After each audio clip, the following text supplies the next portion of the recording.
Once, there was a glorious...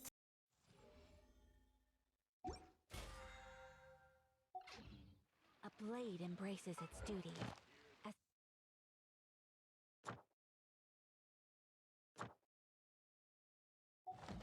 the jeweler cherishes their gems.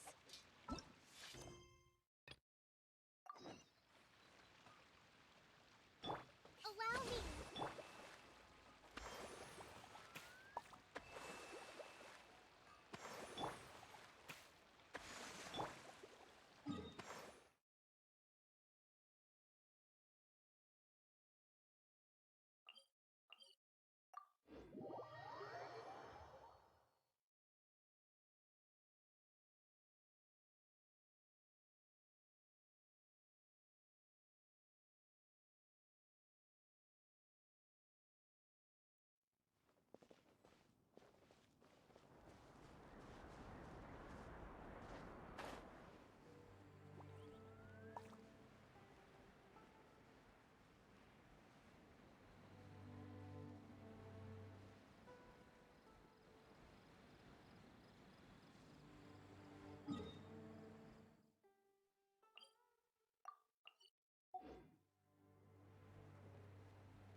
Illusion shattered!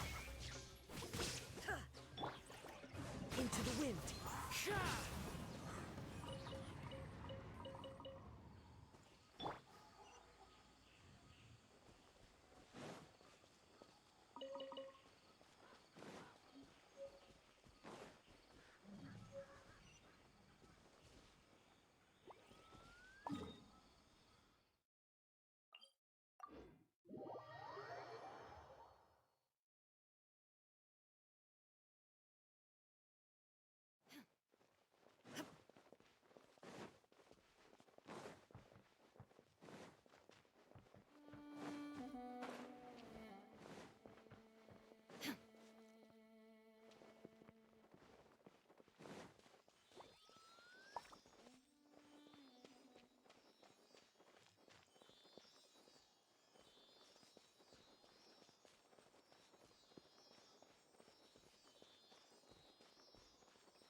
Made it to Sumero, our next objective should be to head to Sumero City and find a way to meet with Lesser Lord Kusanali. And speaking of Lesser Lord Kusanali, Even though we haven't heard too much about her, she doesn't seem to be the same deity who abducted your brother. But even so, people call Sumero the Nation of Wisdom, you know. If we can get a chance to meet the God of Wisdom, maybe she can give us some useful information. But, Paimon doesn't know the way to Sumeru City. Maybe we can climb up to that spot with the statue of the Seven on it. That'll give us a way better view of things. Even if we can't see exactly where the city is, at least we'll be able to check for some smaller settlements nearby. Wait a second. Look! There's someone up ahead! Perfect timing! Now we can just ask for directions rather than wander around like lost adventurers. Hey there! We're not from around here and seem to have gotten a little lost. We'd like to ask for some directions. Huh? Did they not hear Paimon? Hey! You over there! Could you give us some directions? Huh? What's going on here? There's no way she could have missed that. Wait! Could she be ignoring us? Well, even so, she might be heading someplace where we could find other people to ask. Let's keep our distance and follow her. When we get the chance, we'll just ask someone else for directions.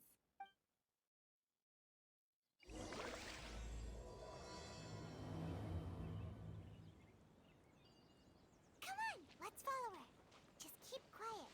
Make sure she doesn't notice us.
Just what will we come across this time?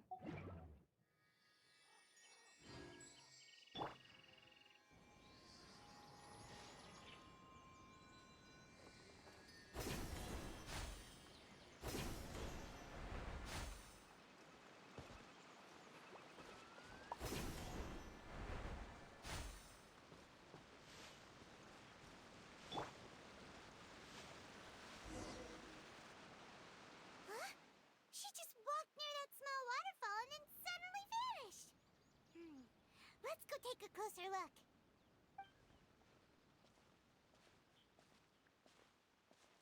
Paimon thought this cave would lead to a village or something, but, it looks like that's not the case. Look, she's sitting over there. Wait, she couldn't possibly be living here, could she? What should we do now? Do we try asking her for directions again? Alright then. It's not like we have anyone else we can ask. Even if she's not very friendly, we just need her to point us in the right direction. That's all. Oh. What a lovely smell. It's coming from that sensor over there. This is definitely not your typical place to call home, but at least it smells nice. Maybe... Huh? What's the matter? You don't look too good. What? Is the smell making you feel sick? Strange. Paimon doesn't feel anything.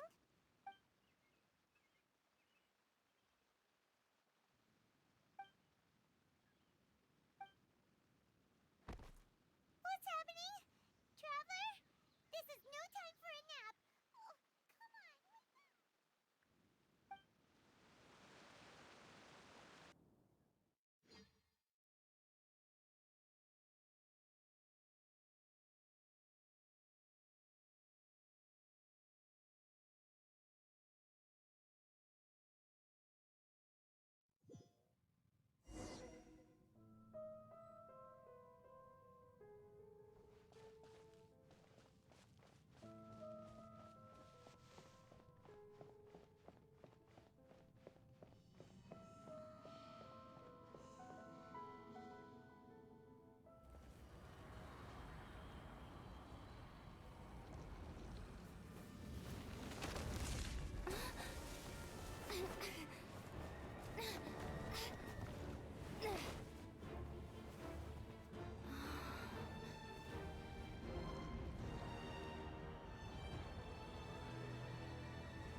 Are you sure it's not serious?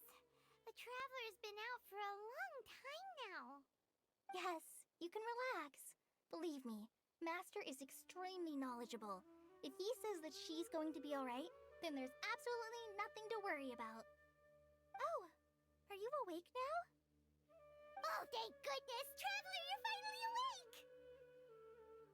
Well, we're at... Good question. Where are we? Hyman was in such a panic when you passed out that she even forgot to ask what place this is. This is Gandharvaville. It was originally built by scholars from Sumeru as a place to rest in the rainforest. Now it's mainly used by the forest rangers as a base of operations. My name is Kale. I'm a trainee forest ranger. My master and I found you passed out during our patrol, so we brought you here. Oh, no things are necessary. I didn't do anything really. By the way, how are you feeling now? Any discomfort? Oh, that's Master's herbal medicine you're tasting. He gave you some while you were unconscious. Before I forget, Master mentioned you should take more medicine once you wake up.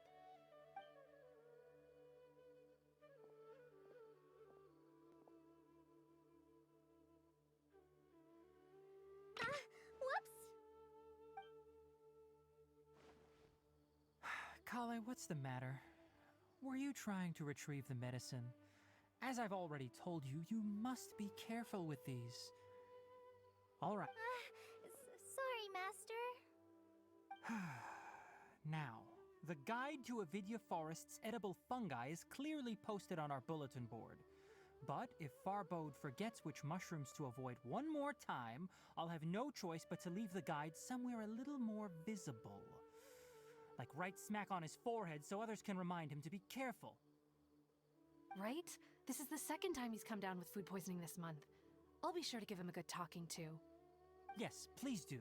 If, on the off chance, Farbode simply enjoys having little imaginary fairies dance before his eyes, then we'll just let him be. But the next time he requires any of our medicine, be sure to charge him accordingly.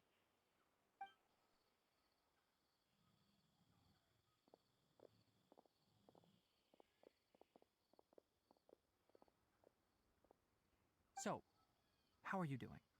Feeling better? Oh, this is my master, Forest Watcher Tainari. He is chief officer over all the rangers here in Gandharvaville. I already informed Paimon about the reason you fell unconscious earlier. But now that you're awake, let me explain it for you as well. It is common practice for Sumeru scholars of certain darshans to dedicate themselves to training and meditation in isolated areas, particularly the nearby forests. While meditating, they use a certain incense known as spirit borneol to help calm their minds as they enter a state of deep rumination. In hopes of asking directions, you two followed a scholar named Hypatia into her cave. The incense you smelled inside was the spirit borneol I just mentioned. That incense typically has no effect on most people, but for a very select few, it can have profound effects on one's cognition, as you experienced firsthand. Does that... Very good. Now, answer me this. Did you feel anything after passing out? Say, any out-of-body experiences? Or did you see anything while unconscious?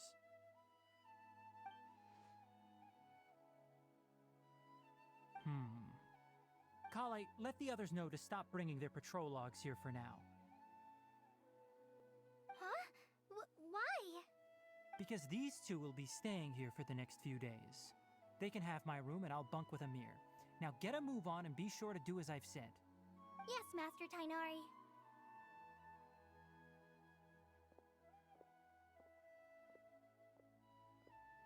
Wait, hold on a second. Can you tell us what's going on? Sure, let me fill you in. I originally planned to send you on your way once you finished your medicine. However, it appears now that you should stay a while longer in Gandharvaville for further observation while you recuperate. Further observation? No need to be hasty. As long as you have the capacity to judge between right and wrong, I promise that you'll understand the gravity of the situation once I explain everything to you. Based on what you saw after smelling the incense and losing consciousness, we can conclude that you experienced a powerful hallucination, which suggests your mental state is not in the best of shape. If you're skeptical, have a whiff of this. Oh, are you okay? You're experiencing a similar sensation as when you passed out, aren't you? So even though your condition is stable as of now, if I were to haphazardly let you leave, it's highly likely that you'd suddenly pass out again somewhere else. The rainforest is home to many fierce animals and hazardous areas. If something were to happen to you again, I'm afraid you might not be so lucky. For now, I suggest you continue taking your medicine each day and avoid wandering off on your own. At least until you stop having adverse reactions to this kind of smell, okay? Good. Now continue resting while I fire up another bowl of medicine for you.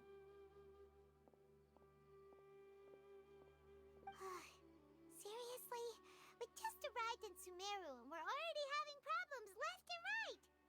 Paimon knows we're set on meeting Lesser Lord Kusanali as soon as possible, but you really don't look too good. It'd probably be best to let you recover first. Hey! Are you even listening to Paimon? Paimon's over here worrying about you, you know! What's weird? You mean how you're feeling now? You mean the vision of tree roots and red skies you saw? But if those weren't hallucinations, what could they be?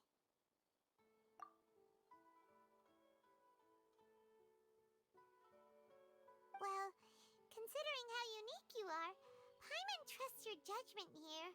But why didn't you say anything about it to Tainari? If he misjudged your condition, then there's a chance you could get worse, right? Huh? You mean that Tainari already knows that what you saw weren't hallucinations? But if that's the case, why would he try to hide that from us? Oh, Paimon gets it now. That explains why you were so quiet earlier. Well, that settles it then. We'll stay here to rest up and figure out what's going on with your hallucinations. But it seems like asking Tainari might not be an option anymore. What do you think we should do? Good idea. Kale's pretty friendly. We can ask her tomorrow about what she knows regarding the Dendro Archon and customs in Sumeru.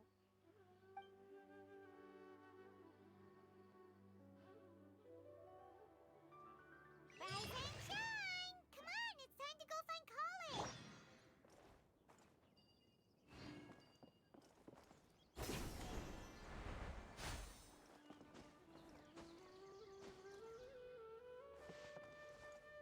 Yesterday, total of 5 done. All right, next let's see. Right hand. Yes, not bad. But please remember that you still need to be careful. Understand? Yes, I will. By the way, Master, I still haven't received the patrol route for today. Look, Kale, today's patrol will be a long one, so you won't be coming along this time. Besides, there's a chance we may encounter... well, you understand. But I have a vision too! Am I useless to everyone now? Don't talk like that, Kale. This is not something you need to be worrying about right now. Ah, there you are. Feeling any better? Yeah, since we'll be staying here for now, we thought we might as well try lending a hand around here. Seems you're not the type to sit back and take it easy for a while, huh? In that case, perhaps Kale could take you two for a patrol south of Gandharvaville for the day. And if you're feeling up to it, you can be responsible for cleaning the Statue of the Seven. Tighnari, we're ready to head out. Roger, I'll be right there. All right, we'll be heading into the forest now. I'll leave any further details to Kale. Yes, you can count on me. So, Kale, what exactly are we going to be doing today? Tighnari mentioned cleaning the statue just now, but, that doesn't really sound like the job for a ranger. Well, a forest ranger's responsibilities can be pretty diverse. They handle a variety of tasks, like checking the condition of outlying roads, maintaining forest facilities, ensuring fire prevention standards are met, and providing assistance to travelers and locals. As for Master, well, he has to handle more dangerous areas of the rainforest. Today we can perform routine checks on the pathway lamps as we make our way to the Statue of the Seven. Paimon, traveler, this way! You can leave the task of checking the lamps to me. In the meantime, you two can keep an eye out for anything unusual.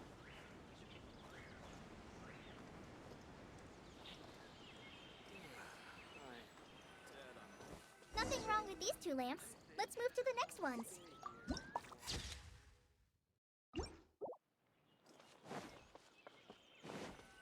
Oh, this lamp seems to be getting a little wobbly. Let me... no problems with this lamp. Good.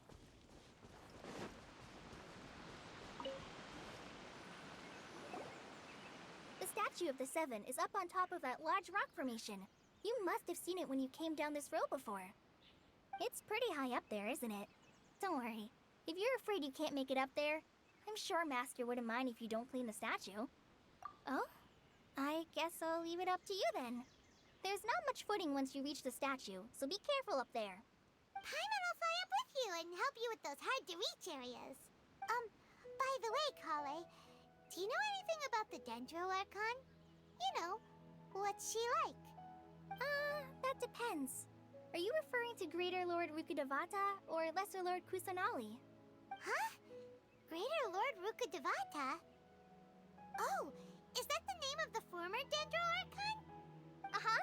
Greater Lord Rukkhadevata was Sumeru's first Dendro Archon. She created the rainforest as well as the wall of Samiel around the desert. Her works provided a means of peaceful living for everyone. To the people of Sumeru, she's not only a symbol of wisdom, but also of power and kindness. Unfortunately, she disappeared in a great calamity that occurred a few hundred years ago. According to what Master has told me, the sages later found the newly born Dendro Archon and whisked her back to Sumeru. To celebrate the reinstatement of their lost deity, the sages dubbed her Lesser Lord Kusanali and let her reside in the sanctuary of Sarasthana. Uh-huh. Then what happened? Well, and then... I'm not too sure what happened, to be honest. Huh? You're not too sure? Aren't you from Sumeru? Yeah, I'm from Sumeru. Maybe it's difficult to discuss this topic with strangers. If that's the case, then don't worry, we understand. No, it's not that. I'm not trying to hide something from you. Besides, I don't consider you two strangers. Anyway, you two know Amber, right? Wait, Amber? You mean... Yes, that's her. I once lived in Mondstadt for a while, and she helped me a lot during that time. You could even say that she helped me become a new person. There's no one like Amber. She lives life to the fullest while always adhering to her strong sense of justice. She's ready to answer the call for action at any moment. If you ask me, she's a prime example of a true outrider. She's the first person anyone coming to Mondstadt will meet. You can't help but be enthralled by her charm and enthusiasm, causing you to fall in love with the lands of Mondstadt and...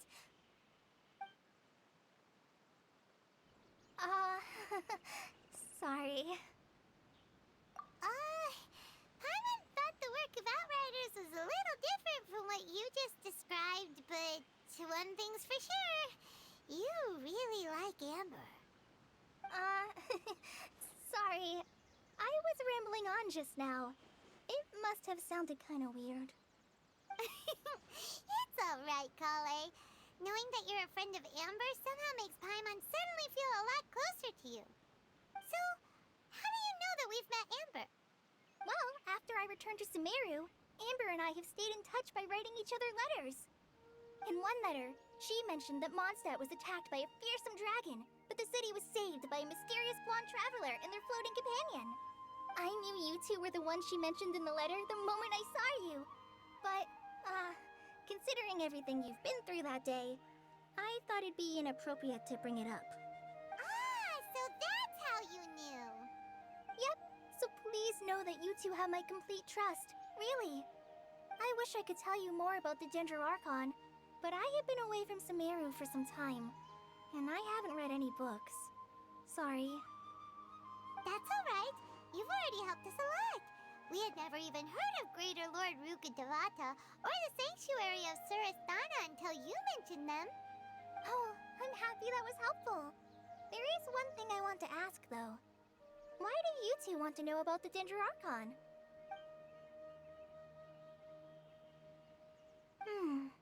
So that's why you're here. Thank you for telling me your story. Don't mention it. We are friends after all, right? Alright, we have a statue to clean. You both have my thanks. While you two are up there cleaning, I'll go ahead and inspect the forest canopy. Let's meet back here shortly.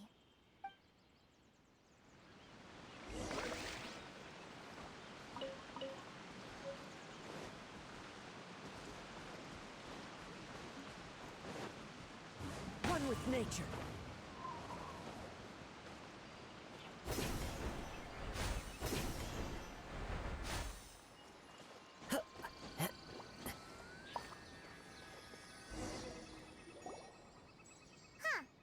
Now that Paimon looks at it, the deity that's carved on the statue is kinda small.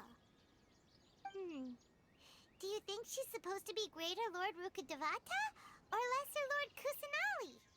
You might be right. The statue does look kinda old. Well, anyway, we'll have to figure that out later. Let's get started on cleaning the statue.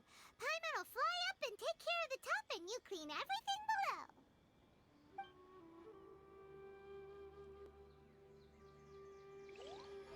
Nice work. That's one clean statue. Let's head down and meet up with Kale.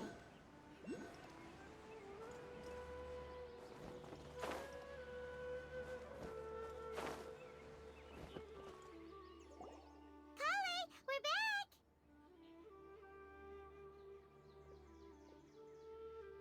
Welcome back! You must be tired after all that climbing. Let's take a little break. I brought some fruit and water for us. Yay, food! What kind of goodies did you bring? Hey, don't be a party pooper. It's not like Kale is a stranger or anything. Besides, The best way to compliment a chef is to show passion for their food. I prepared a nice portable dish that forest rangers like to eat called pita pockets. I hope you'll like them. Whoops! Ah, no! You dropped it on the ground! Not to worry. I wrapped a few layers of oiled paper around each pita. They should be fine. Oh, whew. Paimon nearly had a heart attack there. Those pitas are amazing! You're quite the cook, Kale. Thank goodness you wrapped them in paper. Paimon wouldn't have been able to sleep at night knowing something so tasty had been wasted. You really know how to compliment the chef, Paimon. Since you liked it so much, I'll be sure to give you a copy of the recipe sometime. I'll even include all my personal cooking pointers, so you'll be making your own pita pockets in no time. Yay! Thanks, Kale. It's hard to believe someone as diligent as you could have clumsy moments too. Oh, I guess it happens from time to time. So, Kale, don't you think that Tainari's a little too strict with you? He won't let you touch anything without his permission. Paimon knocks stuff over all the time flying around the Traveler, but she's never said anything. Everyone has their clumsy moments. No, you've got the wrong idea about Master. Sure, he may seem a bit harsh at first, but with some time, you'll see that he's actually very kind-hearted. I've heard the veteran rangers say that Master is from some ancient and mysterious race that is known for their cunning wit and reclusive nature. Oh, by the way, you've heard of the Academia, right? Well, there's a group called,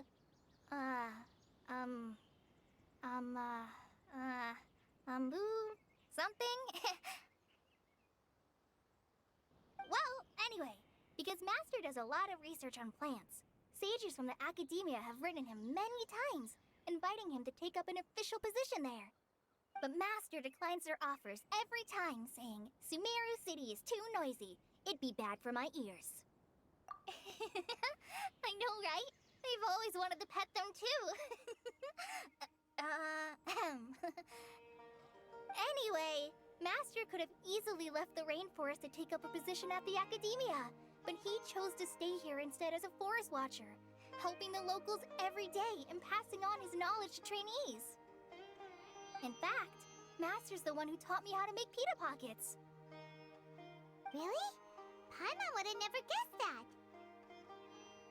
Oh, speaking of Tainari, he was the one who took care of you after finding you passed out yesterday. He even carried you all the way here. Paimon's still kinda upset, though. He kept scolding Paimon the entire way here. Oh no, I'm sorry. Master might have been overreacting a little. But, it's mostly because Paimon wouldn't stop yelling, Why, oh why? Is she going to die? It probably started to get under Master's skin after a while. Hey! Don't laugh! Paimon was genuinely concerned about you.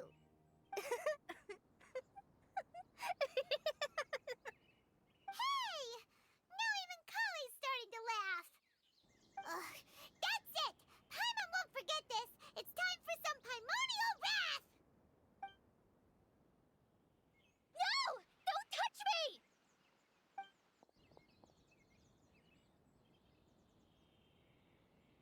Oh, sorry, Kale. Paimon didn't mean to scare you. No, I just... I didn't mean that. Kale, are you okay? What's the matter? No, I'm fine. I'm sorry. I must have startled you both reacting like that. Oh, well, it's getting late now. Let's hurry back to Gandharville. I think Master and the others should be back by now, too.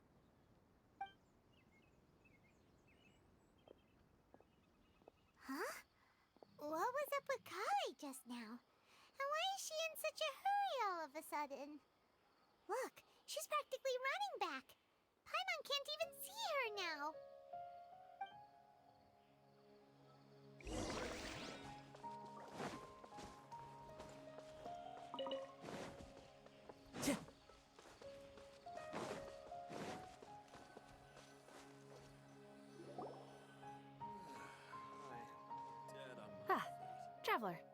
You've returned. Yep, we're back. Have you seen Kale by any chance? Oh, Kale? Yes. I saw her go into her room just a moment ago. Oh, okay. Guess we'll just have to wait and talk to her tomorrow then.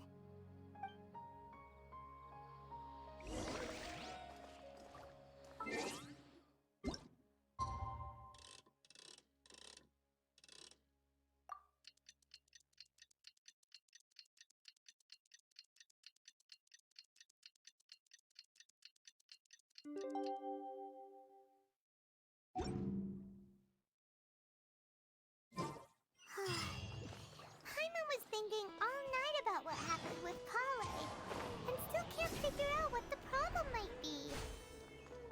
Maybe she's in a better mood now. Let's go check on her.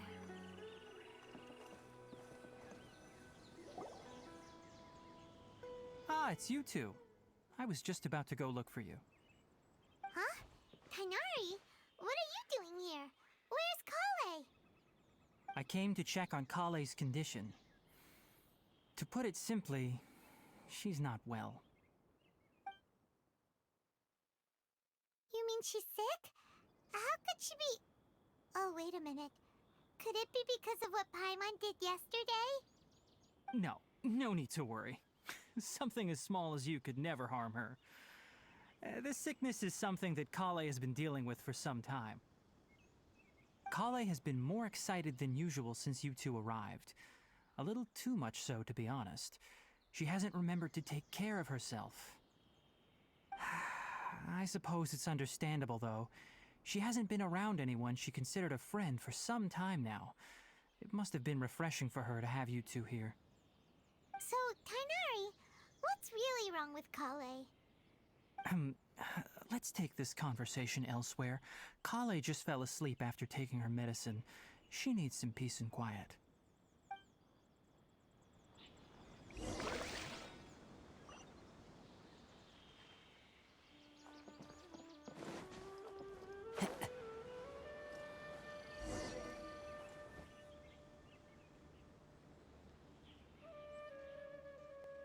All right, let's continue our conversation here, shall we?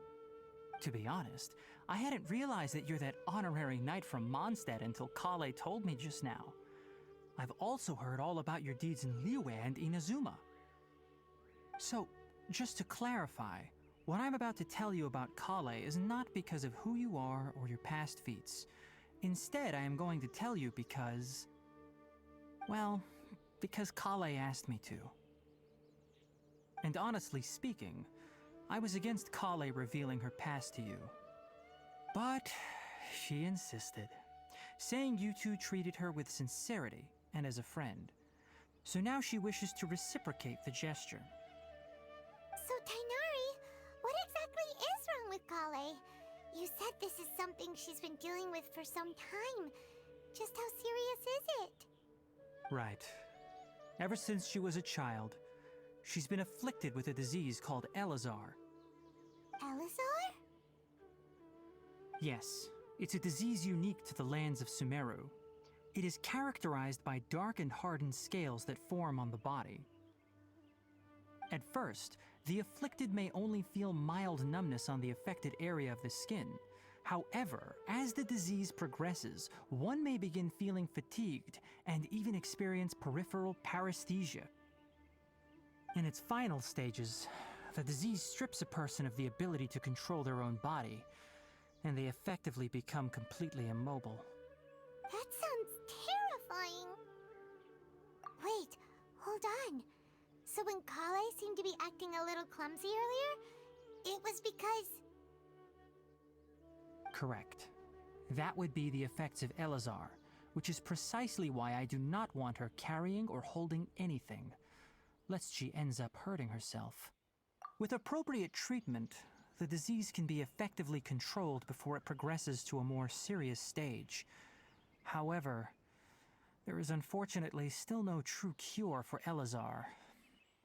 Nevertheless, Kale's mother still hoped that there was something out there. She handed Kale over to an organization known as the Fatui after one of their members lied and said they had a cure. What? The Fatui? Ah, it appears you are already familiar with them. That'll save me some explanation. Anyway, the person who eventually rescued Kale and brought her to me for care said that she had been given to a harbinger known as the Doctor. I have no idea how this doctor managed to do it, but her case of Elazar was completely stable for all the years that Kale was with them. However, Kale's days with the Fatui were anything but pleasant. Kale is a resilient individual and always tries to appear cheerful, but her experience with the Fatui has left deep scars. Even now, she can still feel deathly afraid of someone touching her. Oh, Paimon had no idea Kale's been through so much suffering. Oh, by the way, Paimon, Kale wanted me to tell you that she's sorry for scaring you yesterday. She also wanted both of you to know that she's sorry for hiding her illness. She doesn't need to apologize. None of this is her fault at all. Well said. I hope you'll get a chance to tell her that in person the next time you see her. Kale once thought that it would be impossible for her to have any real friendships. I trust that you two will never let my trainee experience such emotional pain again. Don't worry, Tainari. We'll take good care of her. Well, it's not too serious at this point. She overexerted herself the last couple of days, which is what led to her breakdown this time. As long as she has taken her medicine and gets plenty of rest, she should get better. Though, I must admit that Kale's condition was much more stable when she first arrived here in Gandharvaville. She was interested in the work of the forest rangers the moment she saw us. I could see that she was serious about learning, so I felt compelled to ask her to join us. Her stamina has gotten much worse recently. Though a moderate amount of physical exercise is always necessary, I'm afraid the long-distance patrols are a little too much for her now. All right, now that I've told you about Kale's past, I think I'll head into the rainforest to find some ingredients needed for her medicine. I'll see you two later. Yeah, we'd like to do something to help Kale too. All right, but I must warn you two. The rainforest is a dangerous place, especially for someone who's still recovering like the Traveler. You must follow closely and listen to every instruction. No problemo. Let's go then. We'll be looking for a plant known as lunar lotus. It's often used to help those afflicted with Elazar recover their energy. Hey, Tainari? Where exactly are we going to find this plant? Lunar lotus can be found all over the rainforest, but it often grows right here around Gandharvaville. Given the name, it sounds like we should be looking for it in the water. You are correct. Lunar lotus grows in the water. When fully matured, they look like giant blue flowers floating on the water's surface. Quite an attractive species, if you ask me. The large petals are actually the plant's leaves and sepals, which surround a very small flower. You should note that many of the plants found in Sumero have names that are contrary to their species. Take the Kalpalapa, for example. The plant is not a lotus at all, but rather a vine. And then there's the Sumeru rose, which is not a rose, completely contrary to its name. Oh, huh. Okay then. Note to Paimon. Never bring up the topic of flowers with Tainari.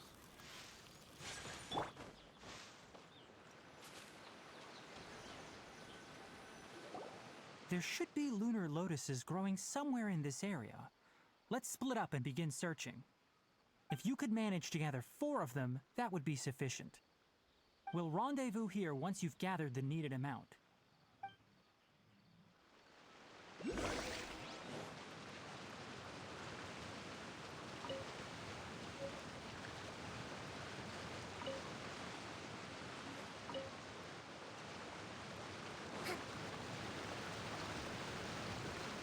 Alright, we've gathered enough lunar lotuses. Let's head back to meet Tainari.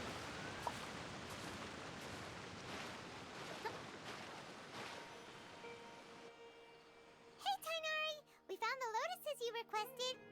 Let me take a look. Good, very good. These are all excellent quality.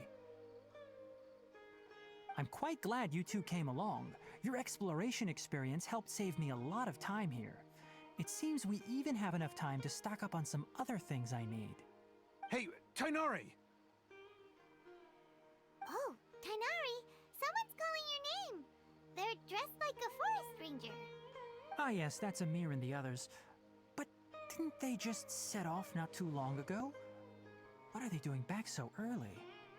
Let's go find out what's going on.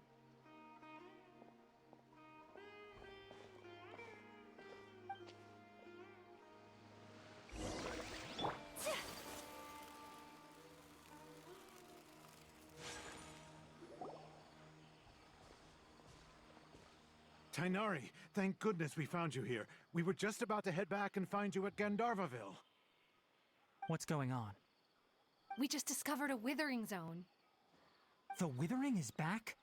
But the patrol route you were on should have been already cleared just a week ago. It reappeared so quickly. Can you tell me the exact location? It's up ahead, deep in the river valley. It's appeared in a spot that blocks nearly the entire narrow part of the valley area, so we decided to come find you as quickly as possible. And the radius of the contamination? Sorry, I couldn't get a clear enough view to tell. No one in our patrol team had a vision, and it appeared to still be spreading, so we didn't risk getting any closer. Okay, I understand. You made the right decision. I'll go deal with it right away. In the meantime, please guide these two back to Gandharvaville.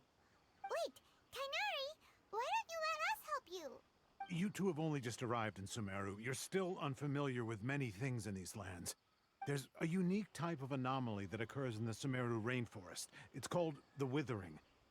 The affected areas not only cause nearby vegetation to wither, but it's also lethal to wildlife and even people. If you don't carry a vision, then you should think twice before approaching such places. Yes, Amir is absolutely right. I wasn't kidding when I said the rainforest is a dangerous place. As Amir said, only someone with a vision, that is, the power to manipulate elements, will be able to resist the Withering's corrosive effects for a time. That's right. If any of the forest rangers without a vision come across a withering zone, we first make a record of the location and then have a ranger with the proper abilities deal with it, like Tainari here. Only someone with a vision can venture within a withering zone and find a way to deal with it. But you don't seem to carry a vision. Don't worry, she may not have a vision, but she's a real pro at using the power of the elements. It seems the rumors about you are true. In that case, all right, you two may accompany me. We typically only teach visitors how to identify the Withering as they're about to leave Gandharvaville. We'll make an exception today and show you what it looks like up close.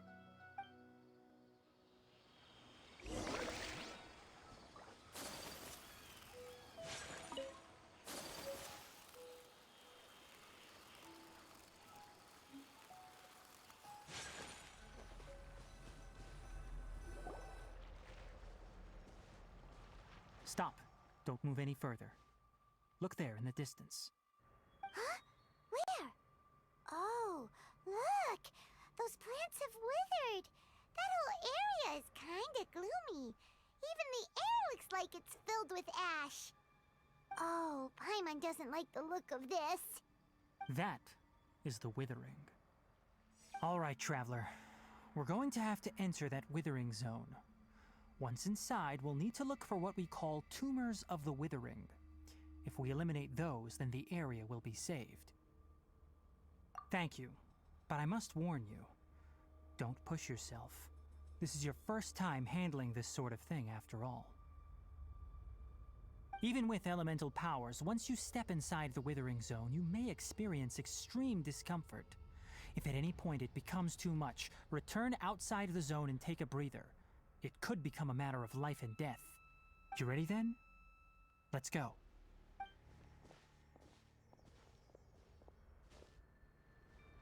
First, we must locate any branches sustaining the Withering zone.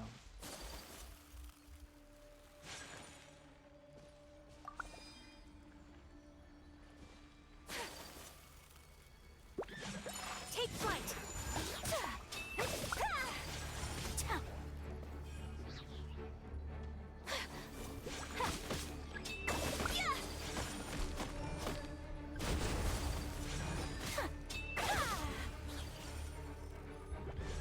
My apologies.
Great work. Now that all the branches have been cleared, we'll need to take care of the tumor.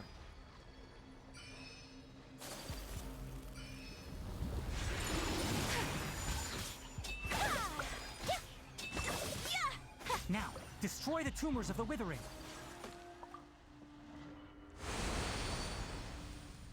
We did it! Everything's returning to normal now! Yes, thanks to you two. We were able to quickly restore this area back to normal. Tainari? You make it sound like we did well, but why does Paimon have the feeling you're worried about something? It's that obvious, huh? Alright, it's like this.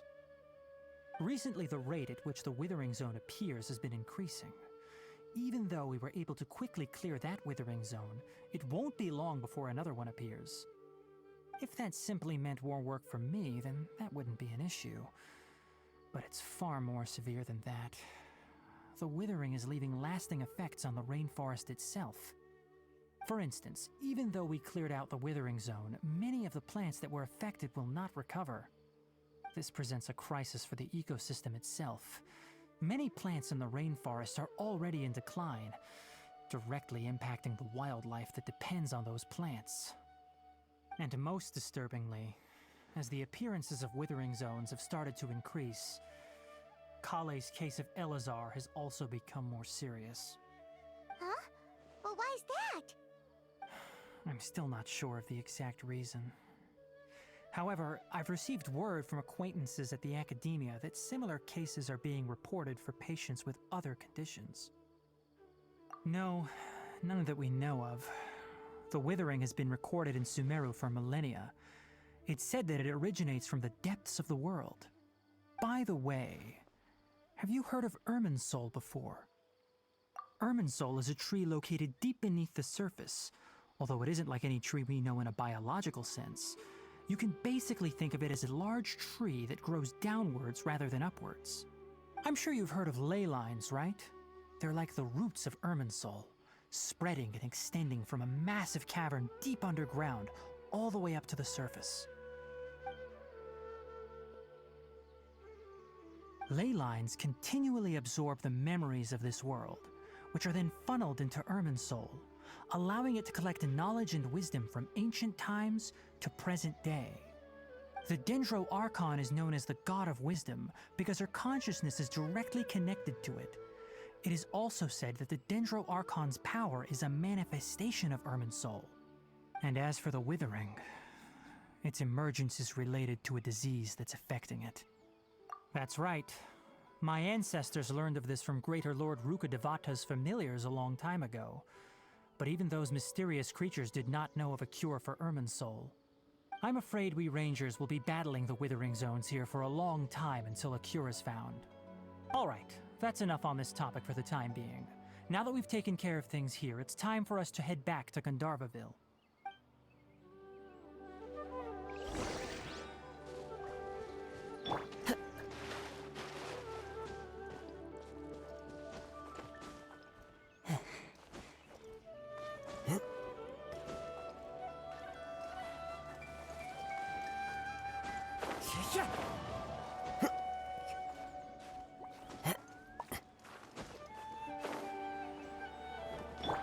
There is no escape!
Yesterday. Tainari, you all made it back.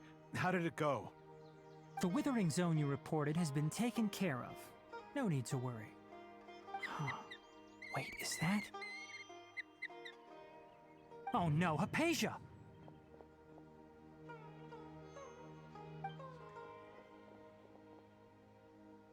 Huh?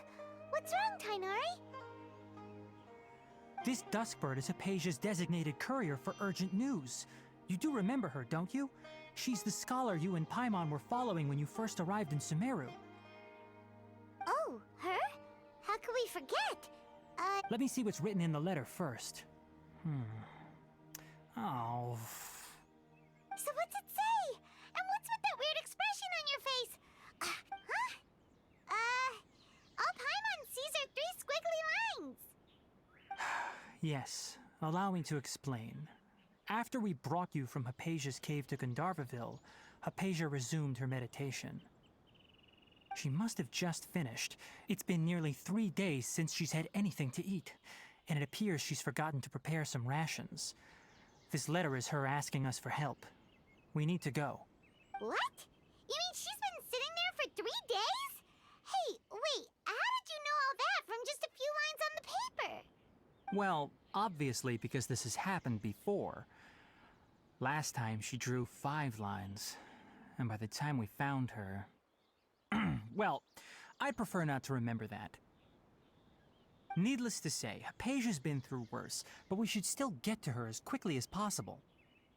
I've got some emergency rations set aside for times like these. Paimon, Traveler, could you two bring these to her? Wait, you want us to bring her the rations? But will the Traveler be okay if her cave is still filled with that funny incense? Let's find out. Here, Traveler, take a smell and see. So, how do you feel? Huh? Really? You're not feeling even a little drowsy?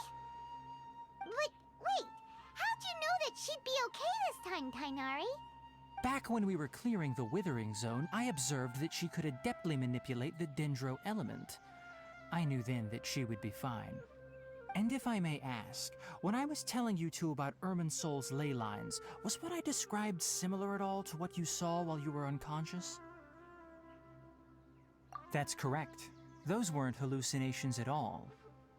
Though I don't intend to apologize for deceiving you. Because what you saw is of significant importance. Not just for the nation of Sumeru, but the entire world of Tevat. My forefathers were shown much favor by Greater Lord Rukkhadevata. We took an oath to protect this nation together with her. Now that that duty has fallen to me, it was part of my responsibilities to ascertain whether you could be entrusted with the fate of Sumeru. Now, after seeing you in action with my own eyes, you have earned my confidence, and I no longer feel the need to hide any secrets from you. When you passed out, your consciousness had connected directly with Irminsol. What you witnessed were actually real memories contained within Irminsol itself. I could try to tell you more, but it would be better if you went to ask Hypatia instead. Her focus on meditation and use of Spirit Borneol are aimed at establishing a connection with Irminsol, just as... That sounds nice and all, but will she really help us? Seriously, she completely ignored us the last time we tried talking to her. That was because when you ran into her, she was in a special phase of her training. During that time, she must avoid communicating with others. Please, wait here for a moment.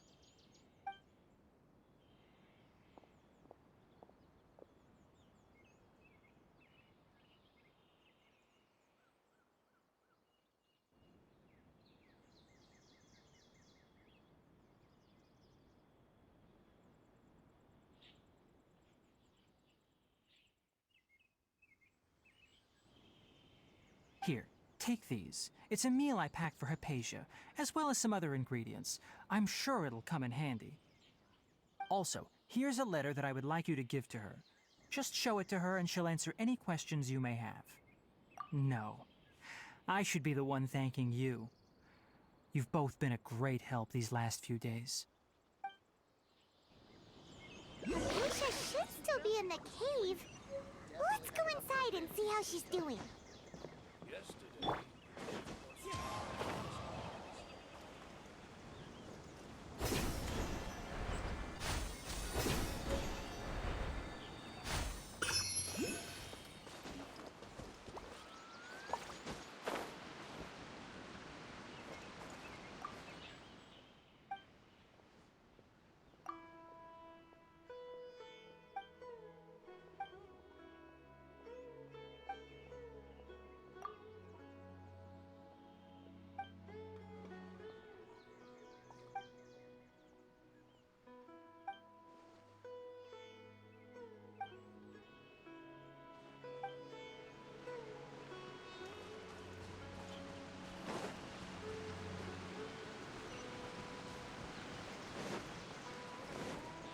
Time to go.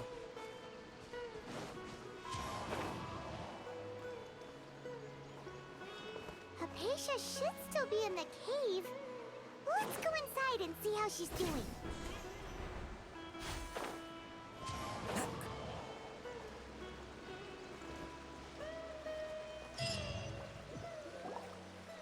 Hello? Hypatia? Hey, there's nobody here. Maybe she went out to look for some food. Let's try looking around the area.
Hypatia, are you alright? So hungry.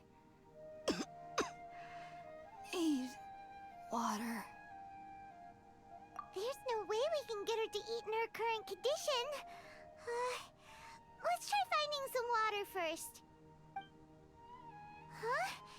Wait, why does it look super foggy outside all of a sudden? Anyway, let's go look around.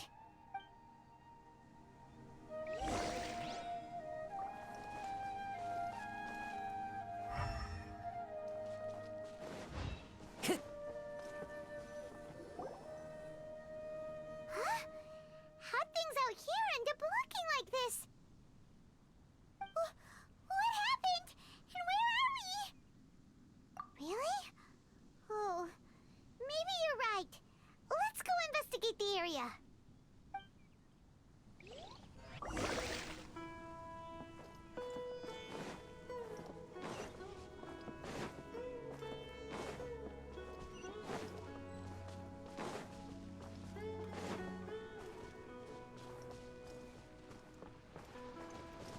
Wow, this place is huge.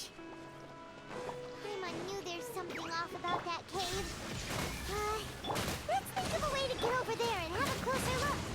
Who knows? Maybe we'll find a lead of some kind.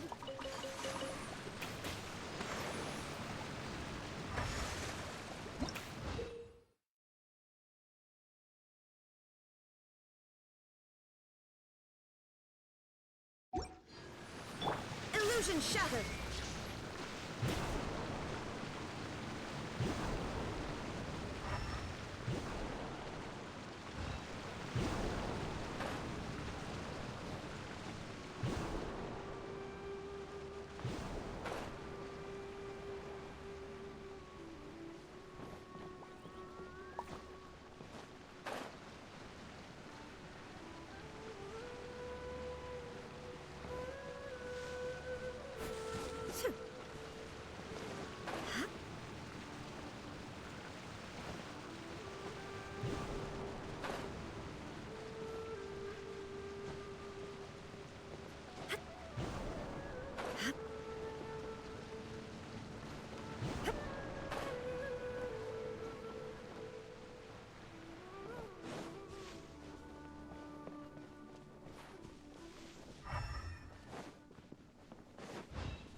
Down.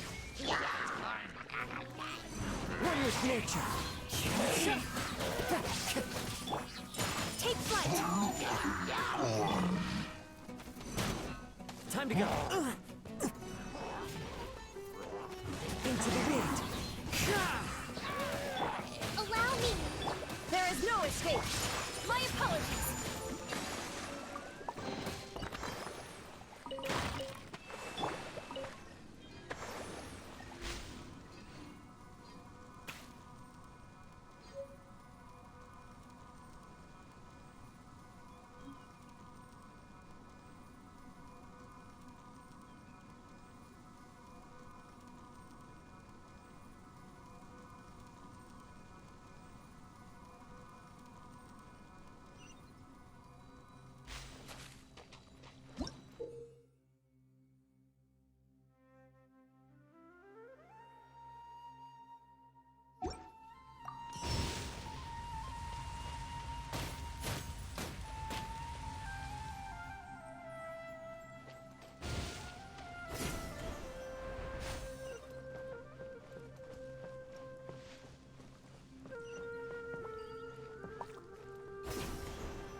Just now? Why'd everything around us suddenly change?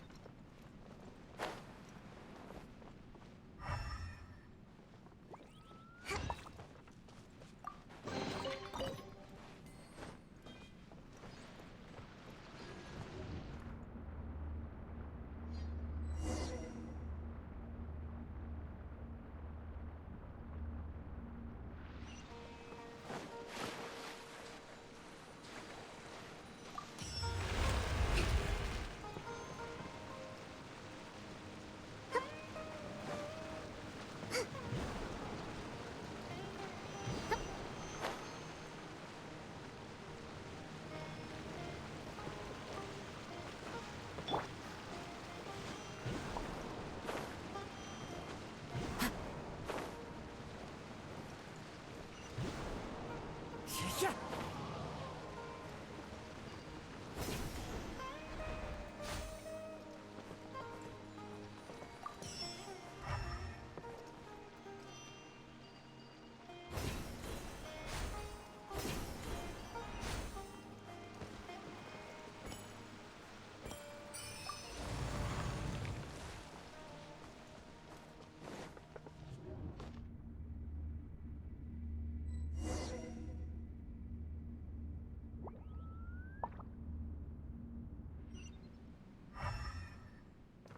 What in Tibet is going on here? This place is getting weirder by the minute. Hey, what's the matter? You don't look so good.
traveler. The Abyss Herald! What are you planning to do in this strange place? Strange place. Plotting. You needn't worry about such things. They don't. Shine down! The abyss. Rusty, rebuild! Whirling snow!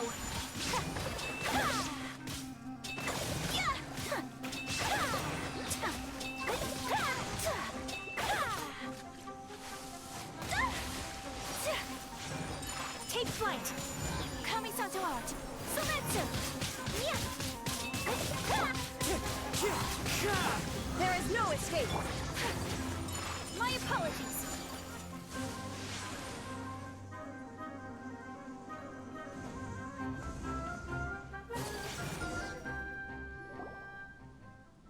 Huh? Why can't we beat this guy? Oh, Paimon doesn't get it! We faced others like him before! What's wrong this time? Traveler.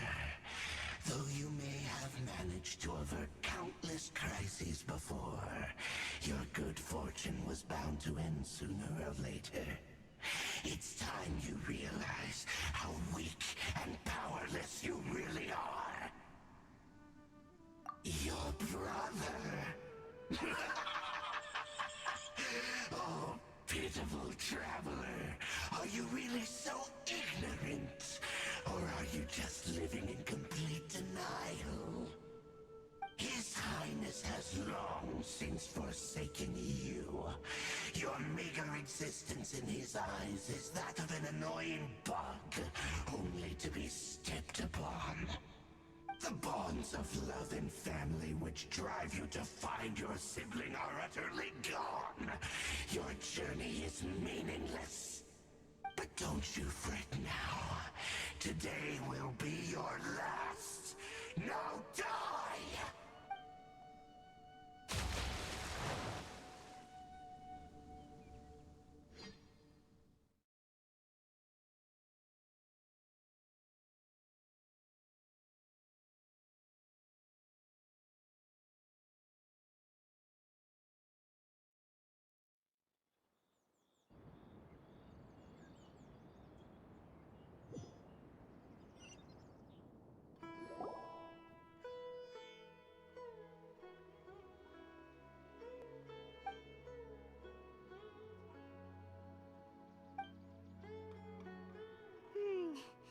What do we do? We haven't seen Hypatia anywhere out here. Oh, there she is! Quick, let's see how she's doing. So sweet. Well, the good news is that she's still conscious.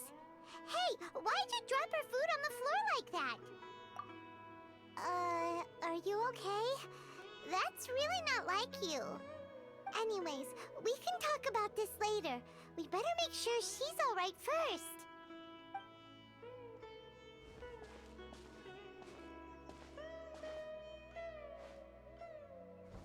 Whoa, wait a sec. Look at all this fruit lying around her. We can put that to good use.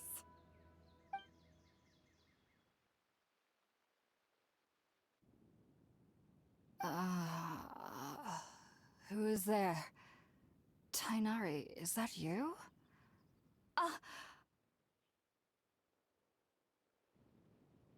Huh? It's okay. You can relax, Hypatia. Tainari sent us here to bring you some food and water. Here, we have a letter that he asked us to give you.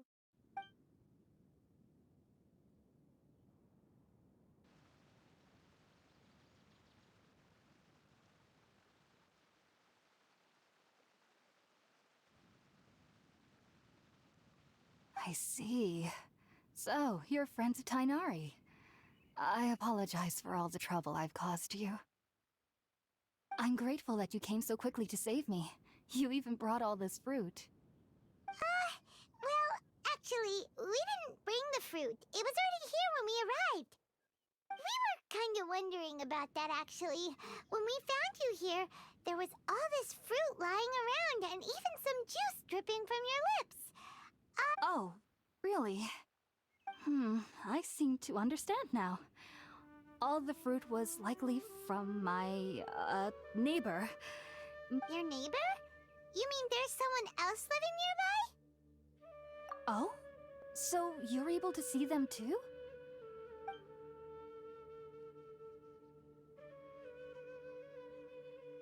Wait, hold on a second, Traveler. You say that before we arrived, you saw some mysterious creature and suddenly had a strange dream? Isn't that a little too crazy to believe? No, I actually do believe what the traveler is saying. I myself had a similar experience once before and ended up scaring my timid little neighbor here. You needn't worry. They mean you no harm. They only dragged you into the dream because they hoped to buy themselves a little time in order to scurry away. So, Hypatia, just what kind of creature is your neighbor exactly? I'm not sure what it's called, to be honest. But I do know that they have some sort of deeper connection with the Dendro Archon. I know this because the first time I saw them was also the exact day my consciousness was able to form a connection with Irminsul. Even after I opened my eyes and stopped meditating, my heart was still pounding, and my mind was racing with all the knowledge that I had touched. And at that very moment, I suddenly noticed a small figure at the opening of the cave. In my curiosity, I began to walk over to the creature. They must have already been used to me living in the cave, because they didn't seem to mind me approaching them. It wasn't until I crouched down next to them that they suddenly realized that I could see them. Oh! And then? And then I had a dream. By the time I came to, they were nowhere to be seen. I was convinced they'd never show up again. But sure enough, I saw them nearby a few days later. And they weren't alone. I feel like they aren't as afraid of me as the first time I approached them. But I never would have expected them to save me. Yes, no doubt about that. By the way, Tighnari mentioned in his letter that you had questions for me regarding Irminsul.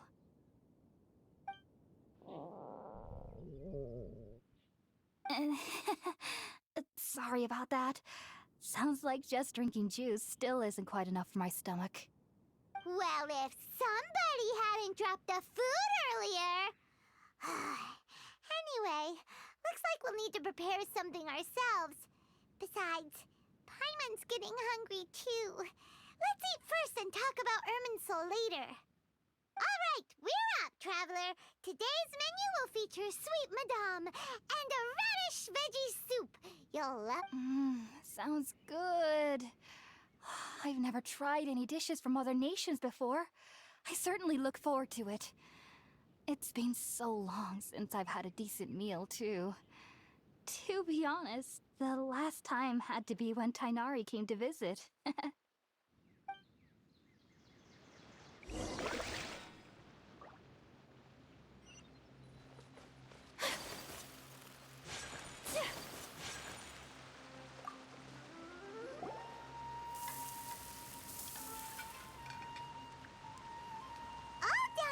Let's use the empty box that Tighnari gave us since we already watched it. Oh, it smells amazing. And the box is a nice touch, too. Let's go serve this up and start eating with Hypatia.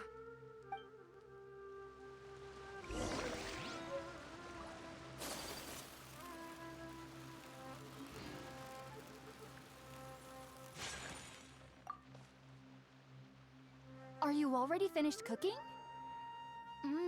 Smells delectable. I'm truly thankful whenever I can enjoy a proper meal like this. Cooking...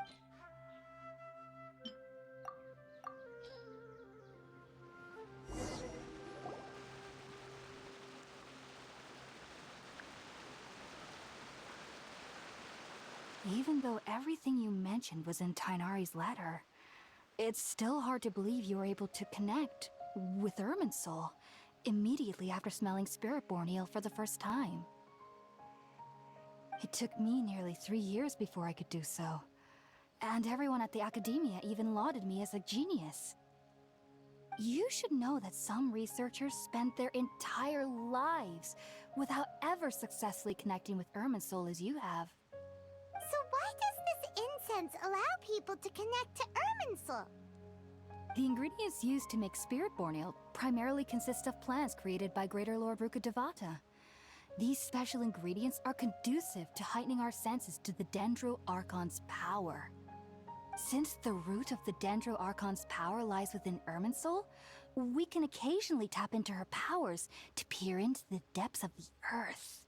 Naturally, anyone who can establish a connection with Irminsul in their first ever attempt must be a person of great understanding. Makes sense. But Paimon's got a question. Why was she sensitive to the smell of those plants for such a long time? That was primarily due to her body's unique constitution. Stimulated by the incense, she could perceive the Dendro Archon's power and experience the sensory overload, hence the adverse reactions. Taking in any scent similar to the ingredients of Spiritborn Ale would cause adverse effects. Not to worry, though. It appears you've already fully recovered. Technically, your body should still be sensitive to the powers of the Dendro Archon, but unless you're using intentional meditation techniques, the scent of Spiritborn Ale should no longer trigger such reactions. Whew. Well, that's a relief. I must admit, I am quite envious of your abilities. Even if it meant suffering from pounding headaches for the rest of my life, I'd consider it worthwhile so long as I could connect with Irminsul at will. Whoa, you're really serious about this whole thing, aren't you? I am a researcher after all. As a member of the Ritawes Darshan at the Academia, my main area of research is the stars and their connection to the fate of living beings. But there is still so much we don't know, especially regarding the mysteries that lie in the starry skies. Which is why I must turn to the all-knowing Irminsul for answers. If only my perception wasn't so limited. Unfortunately, I cannot guarantee that my every attempt to attune with Irminsul will be successful, or that doing so will leave my consciousness intact. I am currently in the stage of training known as Satyavada life. Many researchers in Sumeru have lost their minds while seeking to attune with Irminsul during this stage. Sages have said that Irminsul contains divine knowledge, and touching such knowledge without the proper preparations and abilities will only lead to one's mind caving in on itself. That's why we meditate alone. We need to ensure that our minds will be calm while minimizing the possibility of involving anyone else. Whoa, so knowledge from Irminsul can be super dangerous. Aren't you afraid of the risks, Hypatia? Of course I do. Especially during nights that are pitch black with no moonlight, and dead silent without even the sound of insects. However, I've been feeling better as of late. I don't get as scared anymore knowing that I have a little neighbor living nearby. I believe that being able to see them is a sort of blessing from the Dendro Archon. But what's strangest of all is that they're clearly an envoy of the God of Wisdom herself, and they have the curious power to make people dream. What's so strange about that? It doesn't sound so out of place for a divine being, does it? Well, it's strange because nearly nobody in Sumeru can ever dream. Oh, is that true? Yes, well, to an extent. Only children can dream in Sumeru. Adults, however, never do. The sages say that wisdom implies rationality, but that which occurs in dreams is often neither rational nor logical. Yes, if one struggles with anxieties, those emotions could influence their dreams. The fact that the people of Sumeru do not have dreams is seen as a blessing by the sages. They believe that Greater Lord Rukkhadevata, the God of Wisdom, is keeping us away from the foolish delusions you encounter in your sleep. I was born into a family of scholars in Sumeru City. Ever since I was a child, my parents would always tell me that I'll know I've grown up once I stop dreaming. I studied hard, enrolled as a student in the academia, and went on to become a researcher. Sure enough, I never dreamed again. But then, on the day I scared the little Aranara, I suddenly saw a dream again. It was incredible. Though I don't exactly remember what I saw, I clearly recall the feeling. Back then, I was foolish and ignorant as any youth would be, but I was free of fear. Maybe just be sure not to speak of this if you travel to Sumeru City. They'll look at you as if you've lost your mind. So, do you have any thoughts about the things she saw when she connected with Irminsul? Sorry, I'm afraid I don't have any answers as of now. All I can say is that what you saw is a memory contained within Irminsul itself. World forget me. What could that possibly mean? If only I could ascend past Satyavada life and begin Paripurna life, I might have some more answers for you. If you two are ever in the area again, please be sure to come and see me. There's no need to be thanking me. You two are my saviors. Besides, I'm already looking forward to tasting some more of your cooking.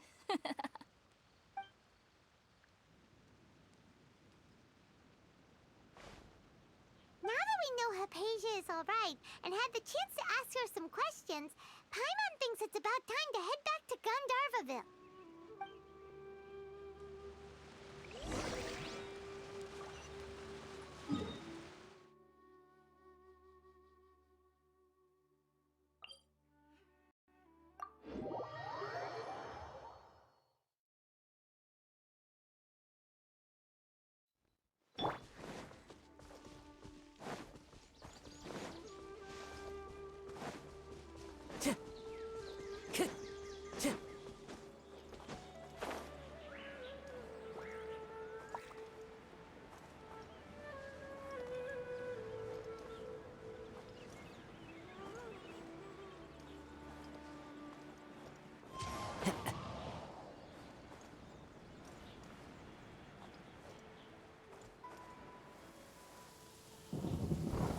Think about it, Tainari. Refusing to join is tantamount to burying your head in the sand. I understand that you're a forest watcher, and that it's your duty to combat the effects of withering zones. But isn't it evident that such work is not a lasting solution to the problem? As Sage Kage clearly stated, your presence and guidance in Sumeru City is pivotal in finding a cure for Irminsul. How could you possibly refuse? Keep your emotions in check, Gulam. Let's at least listen to Tainari's reason for declining. We're here to invite him to the Academia, not to cause a scene. Sage Kage, I am truly honored that you came here in person, but I'm afraid I must still decline your invitation. I am merely a forest watcher. How could the great minds of the Haravatat have any need of someone like me? Well, it turns out that your refusal letter had some implications on your master's reputation. He is a renowned sage of the Immorta, after all. So now I've come here in his stead. I see. Huh. And I figured that given his temper, he would come here and berate me personally. Tainari, your master is an integral part of this effort, and now he requires your assistance. And what exactly does my master need of me, Sage Kage? You'll know once you've arrived in Sumeru City, that is. And how long will I be required to stay? There's no definite answer as of now. Do you mean to tell me that despite coming all the way here to Gandharvaville, you still can't answer the questions I laid out in the letter to my master? If that's the case, then I'm afraid I cannot give you a definite answer either. Tainari, but you... So be it. Come, Gulam, we're leaving.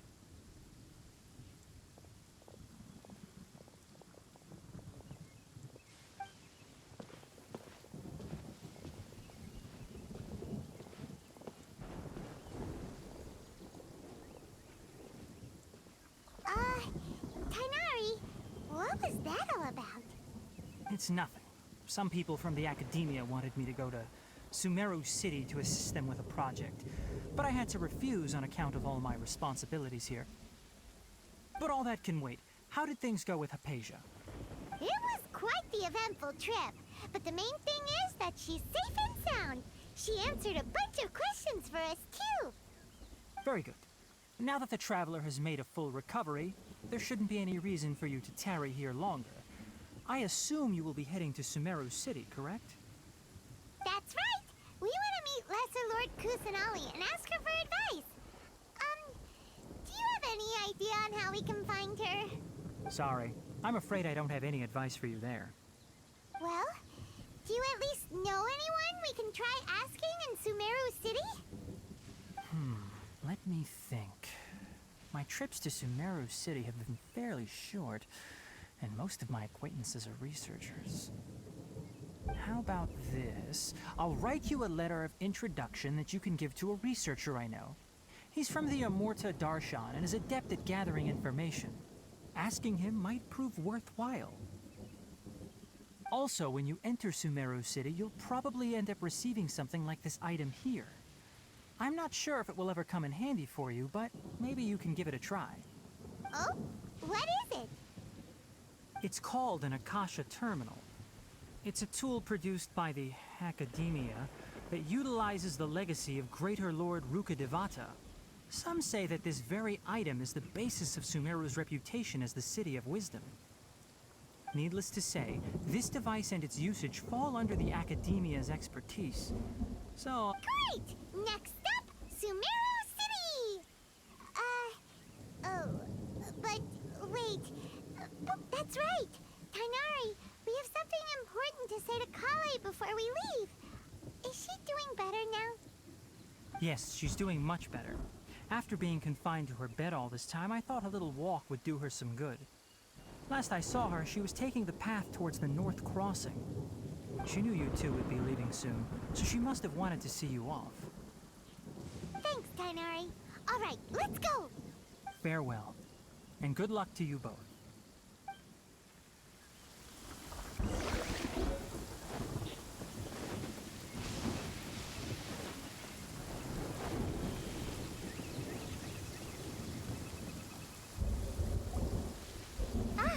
I've been waiting for you two.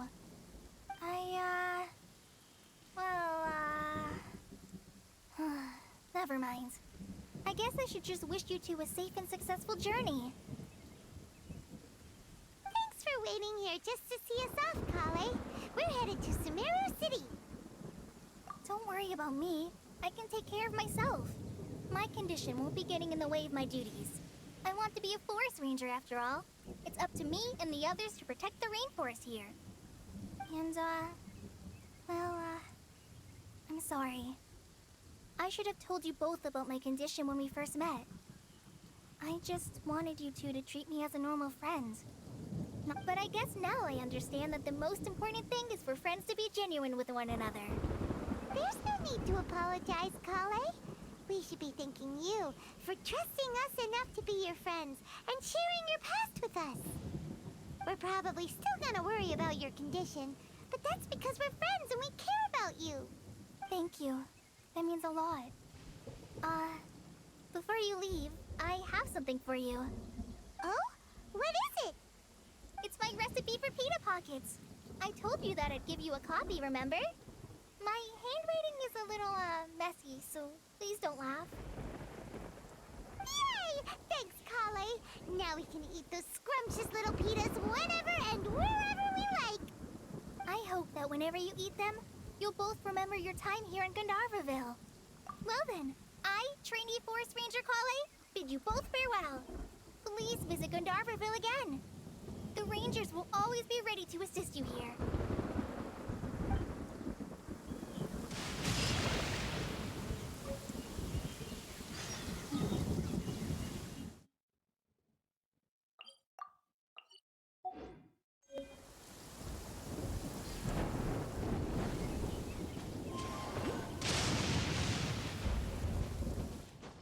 Clear weather all around.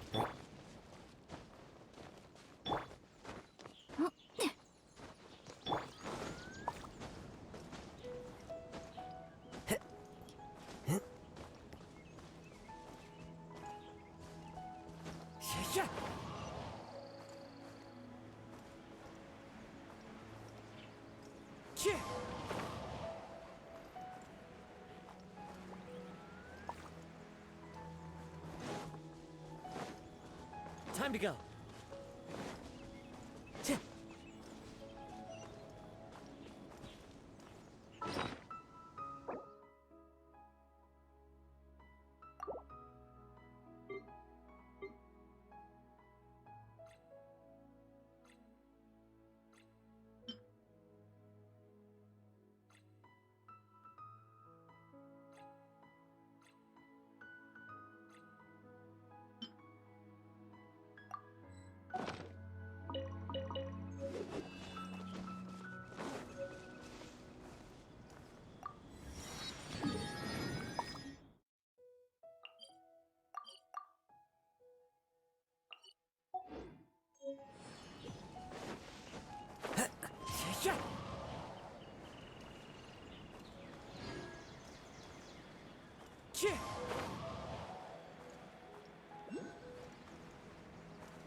Follow the wind.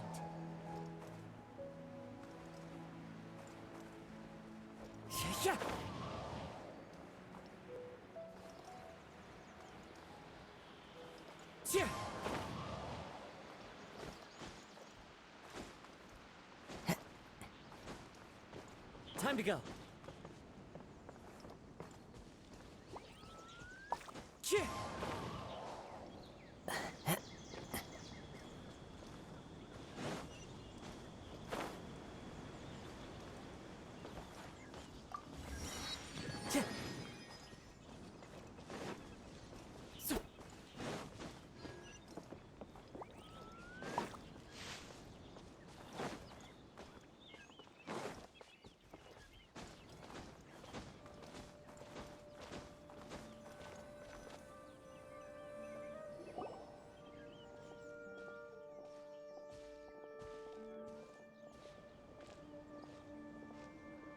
Sumeru City! We finally made it! Oh, did you see that? When those people entered the city, something on their heads lit up. One moment, please, you two. It appears this is your first time visiting Sumeru City. Oh, yeah, that's right.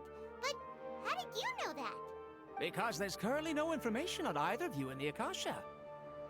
But no need to worry, that won't prevent you from entering the city. In fact, the Academia conveniently provides each traveler to Sumeru City with a device. Perhaps you two have heard of the Akasha before. It's our beloved Greater Lord Rukkhadevata's lasting legacy, a treasure trove of collected knowledge. After centuries of tireless research on the Akasha, the Academia created one of its most ingenious inventions, the Akasha Terminal. As long as you are within Sumeru's borders, you may use an Akasha terminal to connect directly to the Akasha and access any knowledge you need. I should mention that due to technical limitations, the operation of Akasha terminals will be much smoother and more effective in large cities such as Sumeru City and Port Ormos. Oh, so this is the thing that Tainari was telling us about. It sounds pretty amazing. You two are quite fortunate. Until recently, it was standard practice to only issue Akasha terminals to outlanders who spent an extended amount of time in Sumeru. However, this policy was recently changed, and now all travelers are issued one upon arrival. Here are your Akasha terminals. Please handle them with care.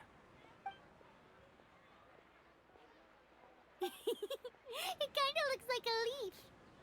To activate it, simply hold it in your hand and say the following phrase to yourself. May the mighty God bless us with their voice of wisdom. Oh, says this little doodad lets you access knowledge. Maybe we can use it to find a way to meet Lesser Lord Kusanali. Let's give it a try. May the mighty God bless us with their voice of wisdom.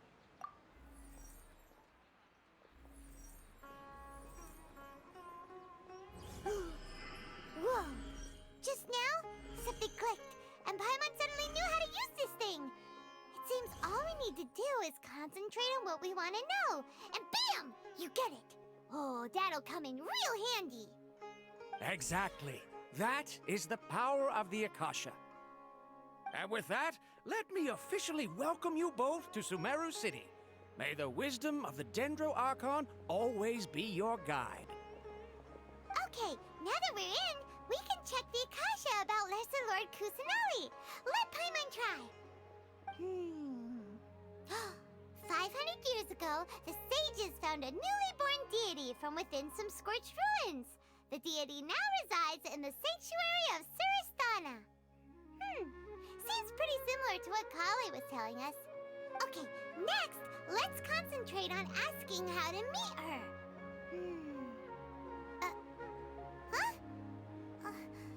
Paimon doesn't sense anything. The Akasha didn't respond to Paimon's question. Oh, come on! Ugh.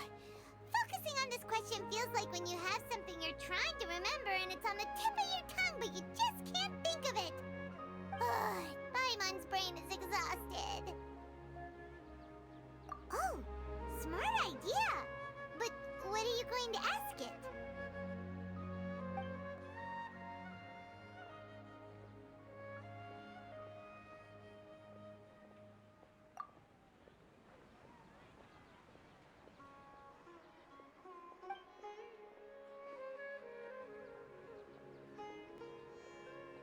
Uh-oh.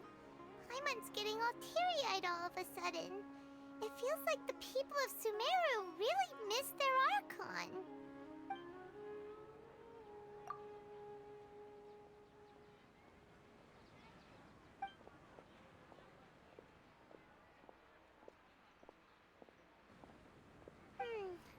You too? Well, glad it's not just Paimon.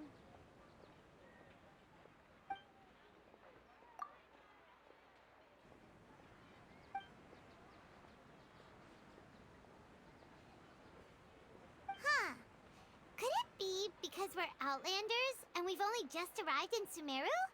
You know, well, seems no matter which way we try, we can't find anything that'll lead us to Lesser Lord Kusanali. Guess our only choice now is to try meeting with the researcher that Tainari recommended. He's from Sumeru and even has a position in the Academia. Maybe he'll be able to access more info from the Akasha. Let's see. Tainari wrote an address on the letter's envelope. Oh, it's not far from the city's gate. Hello, are you Rohawi? Yes, that's me. Can I help you? Great! You see, Tainari sent us here and... What? Tainari? Please, there's no need to say anything, really. Sure, I admit that the article I published last month wasn't my best work, and maybe the data didn't produce the most convincing results, but... Here! This is a letter from Tainari! Oh, let me see... Oh! Ooh, what a relief. You two nearly scared the life out of me. So, you two just have some questions for me? Seems even Tainari acknowledges my innate ability for procuring information. So, what is it you two would like to know? We want to meet with Lesser Lord Kusanali. Do you know a way we can do that? You mean you want to meet the Dendro Archon herself? This isn't exactly my area of expertise, but let me see what I can find in the Akasha.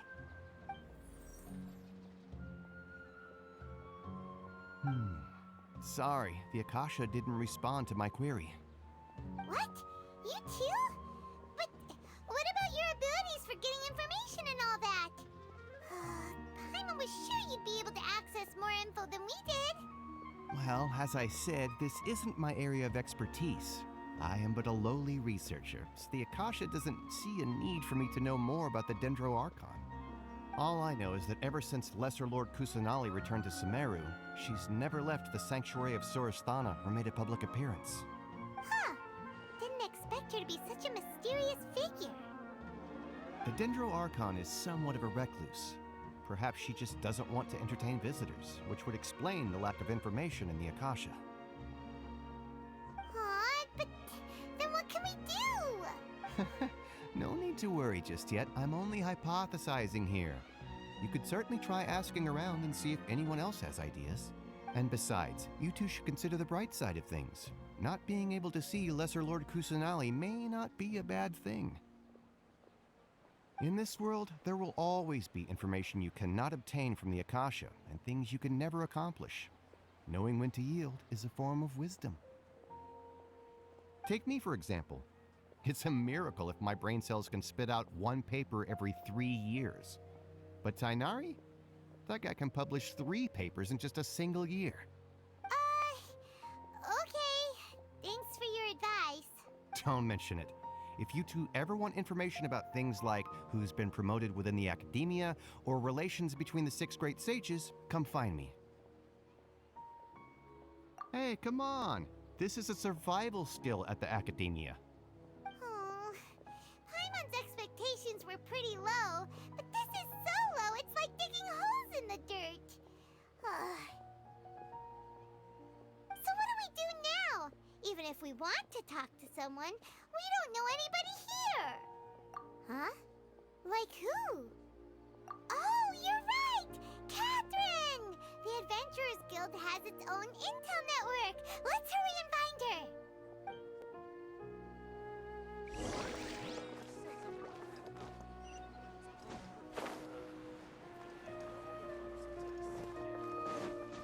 Yeah.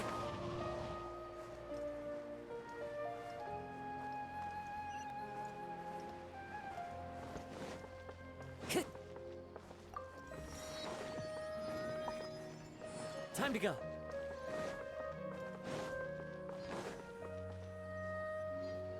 Ad Astra Abyssosk. Hello, Traveler and Paimon. Catherine, we need your help with something. Understood. The Adventurers Guild is always ready to serve you. With what do you require assistance? We want to meet with Lesser Lord Kusanali. Do you know a way we can do that? You two wish to meet with Sumeru's Archon. Understood. Please wait.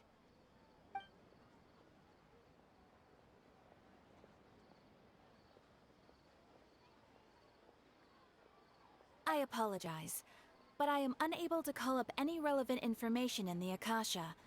I'm also unable to locate any pertinent information in my personal memory. Aww, another dead end. Well, if Catherine can't help us, then we really don't know anyone else to ask now. Please do not worry. I may know of someone who can help you two. In Sumeru, the Adventurers Guild does not serve as the vanguard of information. Rather, there are numerous active mercenary groups collectively known as the Eremites. They take on various contracts and work all across Sumeru, so they naturally accrue intelligence. An Eremite brigade called the Corps of 30 is in charge of Sumeru City's defenses. Not only are they the oldest brigade, but they are responsible for managing and coordinating the affairs of all other mercenary brigades. Corps of 30? What a weird name. Supposedly, they are named as such because their ranks numbered 30 at their inception. Asfand, an advisor with the Corps of 30, maintains good relations with the Adventurers Guild. Though he's already retired, he and his words carry great weight within mercenary circles. If you'd like to get in contact with him, you can find him at the Corps of 30's headquarters, the Citadel of Rexar. You're welcome. I wish you two the best of luck. We look forward to your exploits in Sumeru. Alright, off to the Citadel of Rexar we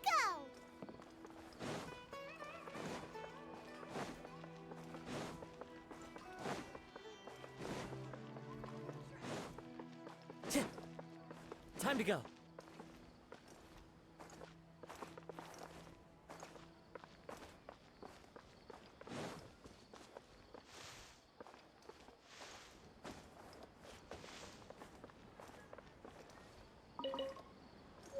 Chih!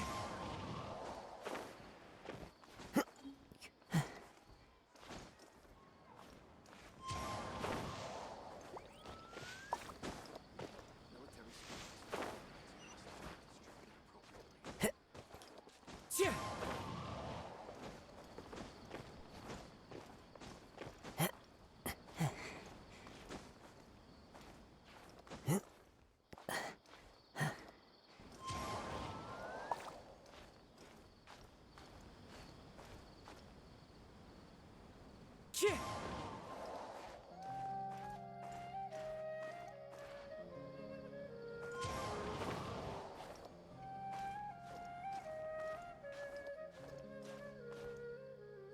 Chih!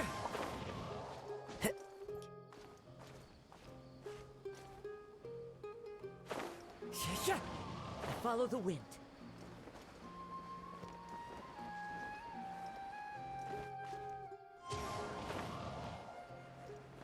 Chih!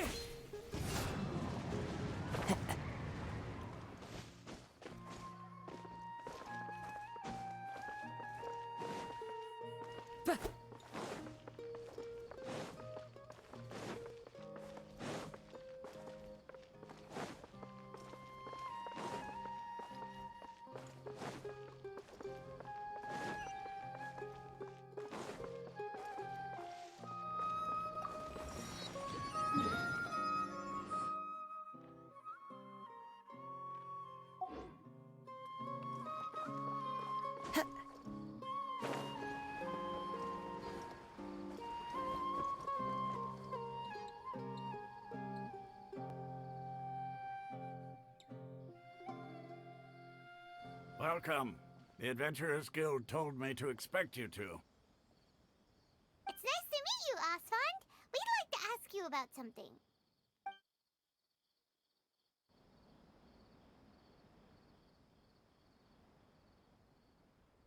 I see. So, Catherine's the one who sent you this way. Ha! It's true that the Eremites' network is vast, but even I can't help you meet the Dendro Archon. Wait, seriously? That's... Afraid so. The Eremites aren't terribly religious, so we don't know much about divinities. As far as the Akasha goes, we can access even less than you. We originally came from the desert. The gods there died off long ago. Since those days, we've used our own two hands to carve out a living. We don't... It isn't just us, though. If you ask me, I think most in Sumeru aren't interested in Lesser Lord Kusanali. Oh? Why's that? Just take the Academia, for example. They're the ones who truly rule Sumeru. Although they believe in gods, most of them only care for the late Greater Lord Rugadavada. In their eyes, she was the one who founded Sumeru and gifted us with the Akasha. Lesser Lord Kusanali just happened to inherit her legacy. Because of the Academia's influence, most citizens are more familiar with Greater Lord Rugadavada. And hold, not to mention that Lesser Lord Kusanali never makes an appearance. And the Academia never announces anything about her. As far as the people of Sumeru are concerned, she's just a god that exists. And that's all. Really? Aw. After hearing all of that, Paimon sort of feels bad for Lesser Lord Kusanali. Ha! But who knows? We're all just guessing when it comes down to it. Besides, I'm sure the God of Wisdom doesn't worry about her reputation among people like us. All right. Well, thanks for the info, Osfond. No problem. Always happy to help out the Adventurers Guild.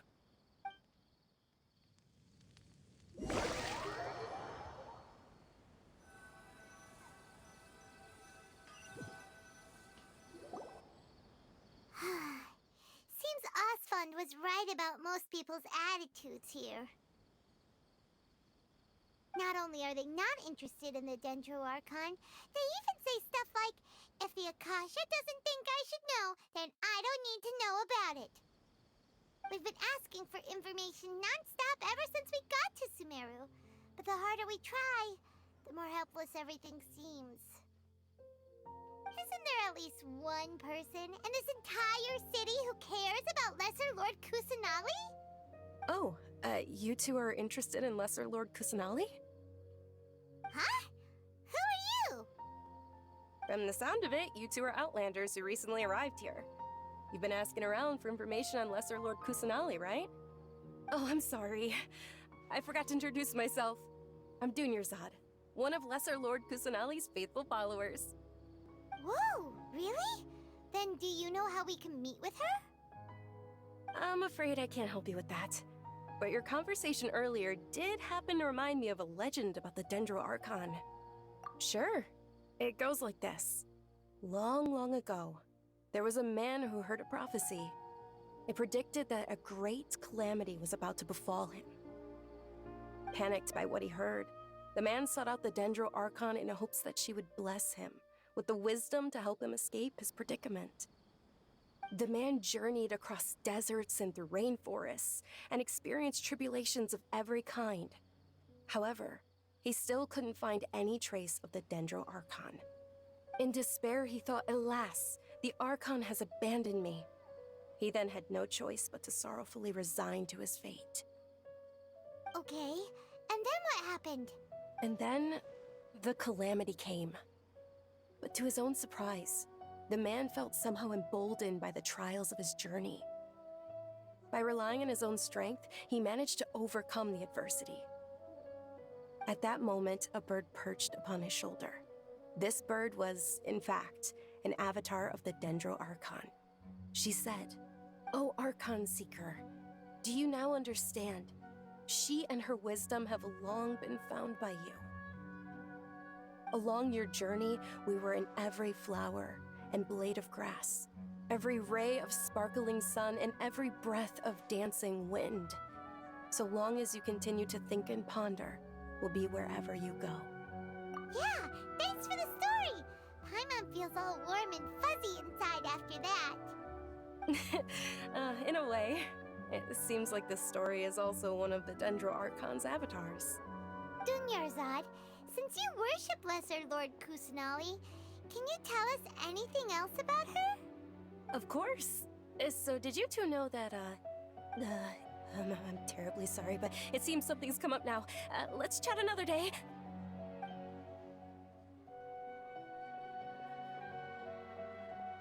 Hey, wait! What the heck just happened? It looks like they're searching for someone. Dunyarzad was acting super nervous just now. You think they're looking for her? This stinks! We finally managed to find a lead about Lesser Lord Kusanali! We can't let them get in the way now. Let's see if we can get rid of them. Then we can catch up with Dunyarzad. Hey, have you two seen a brown-haired girl wearing a purple top and a long blue dress? We're looking for her. Did she have bandages wrapped around her wrists? Yes, that's her. Did you see which direction she went? Yeah, she went that way. Quick, after her!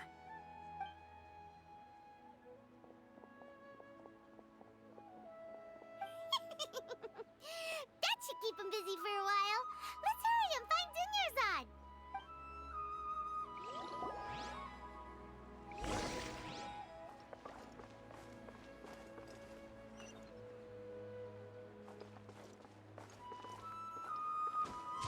Follow the wind.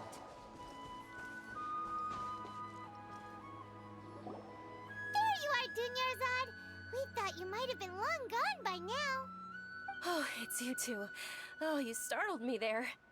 You can relax now. We threw those people looking for you off the trail. Really? Thank you so much. Unfortunately, I believe there's still more of them out there looking for me. Uh-oh, looks like there's some coming this way. Huh? More of them? Then what are we standing here for? Run! No, wait, my body isn't in the best shape. It's difficult for me to run. Okay, sounds good. There's a tavern on the other side of the port we can go to. They probably wouldn't expect me to hide in a place like that. All right, let's move out. Stay behind us. We'll keep an eye out for anyone looking for you.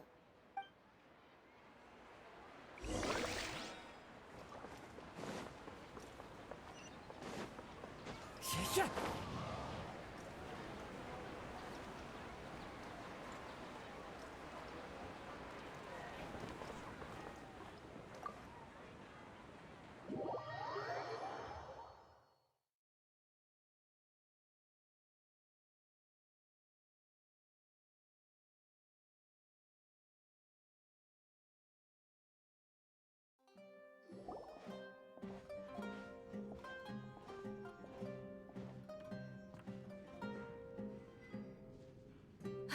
We made it.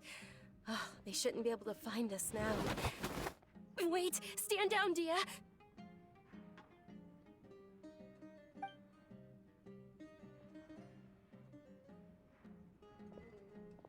My lady, who are these two? They're travelers that I met on the street just a moment ago. They happened to notice that you were all searching for me, so they helped me hide. I see. In that case, you two should scram. There's nothing here for you.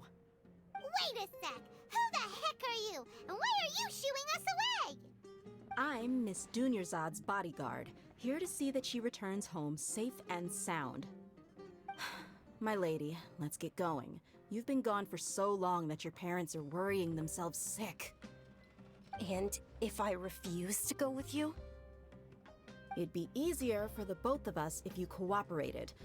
But if you insist on not going, then I'll have to carry you like a sack of potatoes. Hey! Dunyarzad already said she doesn't want to go back.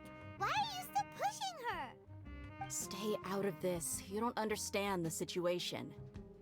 Sorry, my lady. Even though I'm your bodyguard, your parents are my employers. I have to answer to them. How much? Wait, what? How much more do I have to pay you to become your employer? So you never listen to my parents ever again? Double? A triple? Give me some time and I'll get that much. My lady, this isn't about Mora. I don't know what you think of us Eremites, but let me say this. I like Mora, but I'll never go against my principles. That's why I'm here looking for you. Sure, it's an order from my employer, but my conscience was also telling me it's the right thing to do. And knowing your health, carelessly running around like this is gonna hurt ya. For the sake of those who love you, don't be stubborn. No, you're wrong. I'm aware of my limits and I know what I'm doing. Honestly, the only people being stubborn right now are my parents. And they know perfectly well that it makes no difference if I'm at home or not. They still won't accept reality. And every time I bring this up, they just change the subject. Dia, you've been living with us a long time already. This should be old news to you. Dia, I know it hasn't been easy for Mother and Father, and I'm grateful for everything they've done for me. But there's someone else in this world I'm also grateful to. Because she saved me. The love I have for her is the same I have for my parents. This is my life and my last chance. So I want to do something meaningful. My lady, are you sure what you're doing now is meaningful? Yes, I'm sure. At least, it is to me. Fine, I won't ask you to return home anymore. But let me make something very clear. I'm only doing this because I respect your determination, not because I agree with you. Thank you, Dia. Sorry for being so rude just now. My nerves were acting up. And I even brought up your payment in such an offensive way. Don't worry about it, my lady. I did say that I like Mora. Besides, that's our next topic of conversation. Today's little excursion caused such a ruckus that every single bodyguard at the estate was deployed. It wouldn't be easy to hide things from your old man. Since this definitely won't be your last escapade, here's a little tip. You should at least make it look like your room and things are still in order when you leave. Also, you'll need someone to cover you for when you're out and about. So, I'll let you hire me, my lady. This way, everyone wins. As for the pay, let's say half of what your father pays me. We can settle the bill when we return to the estate. Okay, deal. Yay! Looks like they've reached an understanding. I'm fine, really. I just feel a little tired now that things have calmed down. My lady, stop trying to look tough. We're already in a tavern, so let's rest up and grab some grub. I'm sorry for worrying you two. If you don't mind, I'd like for you to join us. Sure! After you rest up, we want to hear more about Lesser Lord Kusanali.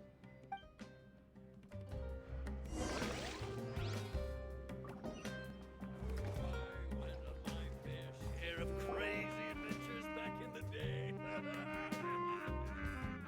Ha! Well, if it isn't Dia. Haven't seen you in nearly half a year. Word on the street is that you're a bodyguard for the Homayani family now. Ha! Don't you find that kind of work boring? Nah, you get used to it. How about a menu over here? You got it, huh? Isn't this little Miss Homayani herself? We don't get to serve personages like you very often. We'll be sure to prepare our very best. Thank you, sir, but there's no need. I don't have a lot of Mora on me, and I really ought to save as much as I can. But please bring these two the best food you have. They're my new friends, so I want to be a good host for them.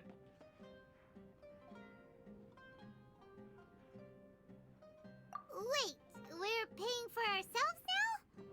Aw, Paimon kinda wanted to try something fancy, but we aren't exactly loaded.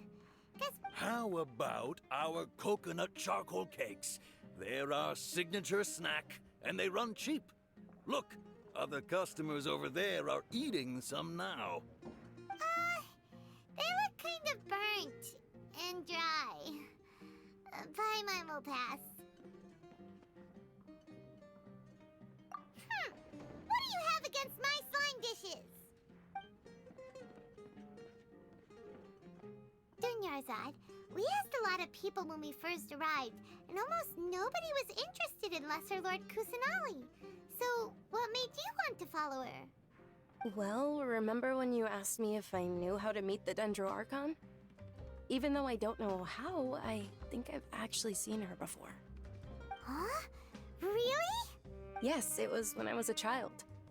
At the time, my illness had kept me bedridden for the better part of a year. I was stuck inside and couldn't make any friends, and my parents did their best to find treatments for me. But even then, the Akasha didn't have any helpful information. My younger self no longer had any hopes or dreams. One flare-up was so bad that I was in a semi-conscious state for several days. Then one night, I woke up alone in my room. I was terrified. My body was paralyzed. Even if I cried, there was no sound. At that moment, an ethereal voice spoke in my mind. Dunyarzad, don't be scared. You don't have to cry. Dunyarzad, don't be scared. You don't have to cry. Who are you? How do you know my name? How do I explain this? You might not be able to understand, but actually, I know everything about you. Really? Of course. I know that you're scared of thunder, that you hate taking medicine every morning, and that you love counting the petals on your mom's skirt. Wow, you really do know everything. Dunyarzad, is there anything you want? Want? Not really. I can't go anywhere or do anything. Huh? But aren't you a child? All children have wishes. Tell me what you want, and maybe I can make it happen. But can you make my illness go away? Oh. I'm sorry. But I'm not powerful enough to do that right now. Then, can you be my friend? After that, the voice said, "Okay, I'll be your friend." Although my body was suffering during those days, that voice encouraged me and told me many wondrous things. Beyond my window was the flourishing Sumeru city. Beyond the city was a lush rainforest. And beyond that was the wall of Samiel, deserts, and all of Tevat. Once I finally made it through that bout of illness, I couldn't hear that voice anymore. I told my mother about it, but she said that I must have been dreaming. But I know that that voice wasn't a figment of my imagination. Before that, I had never heard of Tevat. Yes, for sure. If it weren't for that voice, I would have never grown curious about the outside world, nor would I have learned how to read and enjoy so many books. That voice sparked a desire for wisdom. It had to have been the Dendro Archon. I've been hoping for a chance to repay her kindness. In fact, I was running around today to help prepare the Sub-Zerus festival for her. What's the Sub-Zero's festival? It's Lesser Lord Kusanali's birthday, which was the day that she was found by the sages. It's actually an old holiday that originally celebrated Greater Lord Rukkhadevata's birthday. When she passed away, the holiday eventually became a celebration of the Lesser Lord's birthday. I heard everyone was overjoyed when they welcomed her back to Sumero. In those days, the festival was a huge deal. But because of the Academia's influence, people have gradually lost interest in the festival. The Academia actively participates in Sumeru's many holidays dedicated to Greater Lord Rukkhadevata. But when it comes to the Sub-Zero's festival, forget any funding. They practically act like it doesn't exist. Maybe they see Lesser Lord Kusanali's birth as confirmation of Greater Lord Rukkhadevata's death, so they're reluctant to celebrate it. Aw, but that's awful. It is. It's absolutely terrible. Sure, the Greater Lord founded Sumeru, but hasn't Lesser Lord Kusanali been the one quietly protecting us for the past few hundred years? Just remember that we're still out in public. Don't get... I know that people over by the Grand Bazaar still hold the Sub-Zero's festival to this day. But I hadn't met any of them before, so I was never able to contribute. But recently, I made a friend there who also follows Lesser Lord Kusanali. I gave her my savings because I want her to throw a wonderful festival this year. That's the least I could do for Lesser Lord Kusanali. Hold on, my lady. Does this friend happen to be Nilu, the one who sends flowers to the estate? Yes, that's her. I saw her leaving the other day with a nervous look on her face. It seemed like she was hiding something in her arms. Did you give her something? Yes. Initially, I didn't have much more prepared, so I had Nilu sell one of my skirts. I've agreed with Nilu to meet up at the Grand Bazaar today, and see how things are coming along. Dia, would you accompany me? Sure. That's quite the trip, though. I'll carry you. No, that would be too much, even for you. You might as well just accept the lift. If I let you walk, who knows how long it'll take us. And if anything happens to you, then I'd really never hear the end of it from your father. But of course! Nilu will be thrilled to hear there are more people interested in Lesser Lord Kusanali.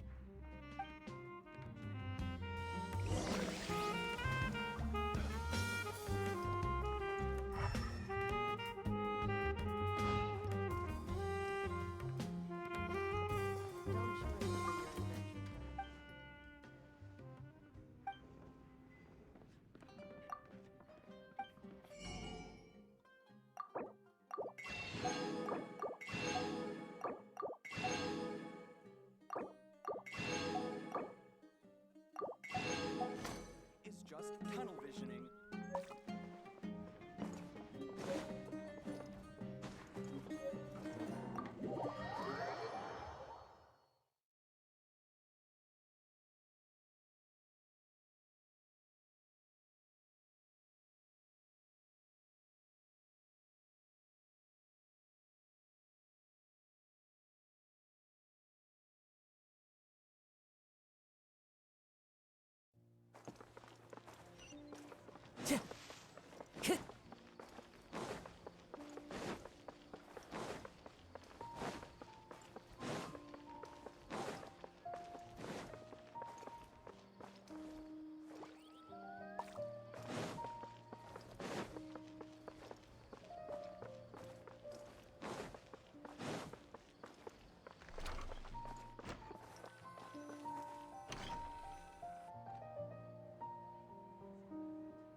I've got great food and great drinks that everyone... Sorry I'm late, Nilu.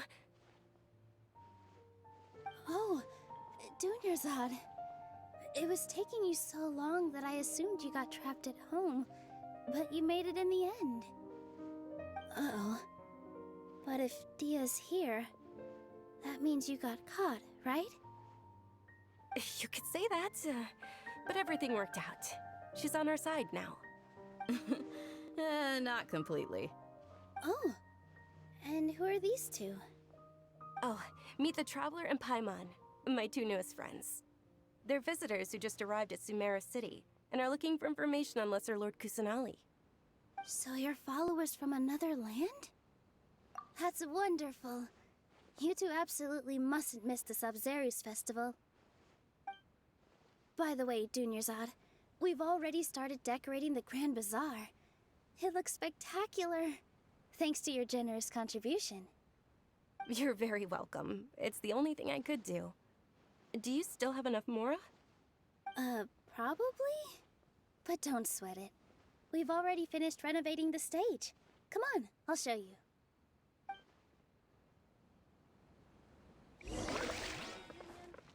Shoots is the best stall in the whole bazaar.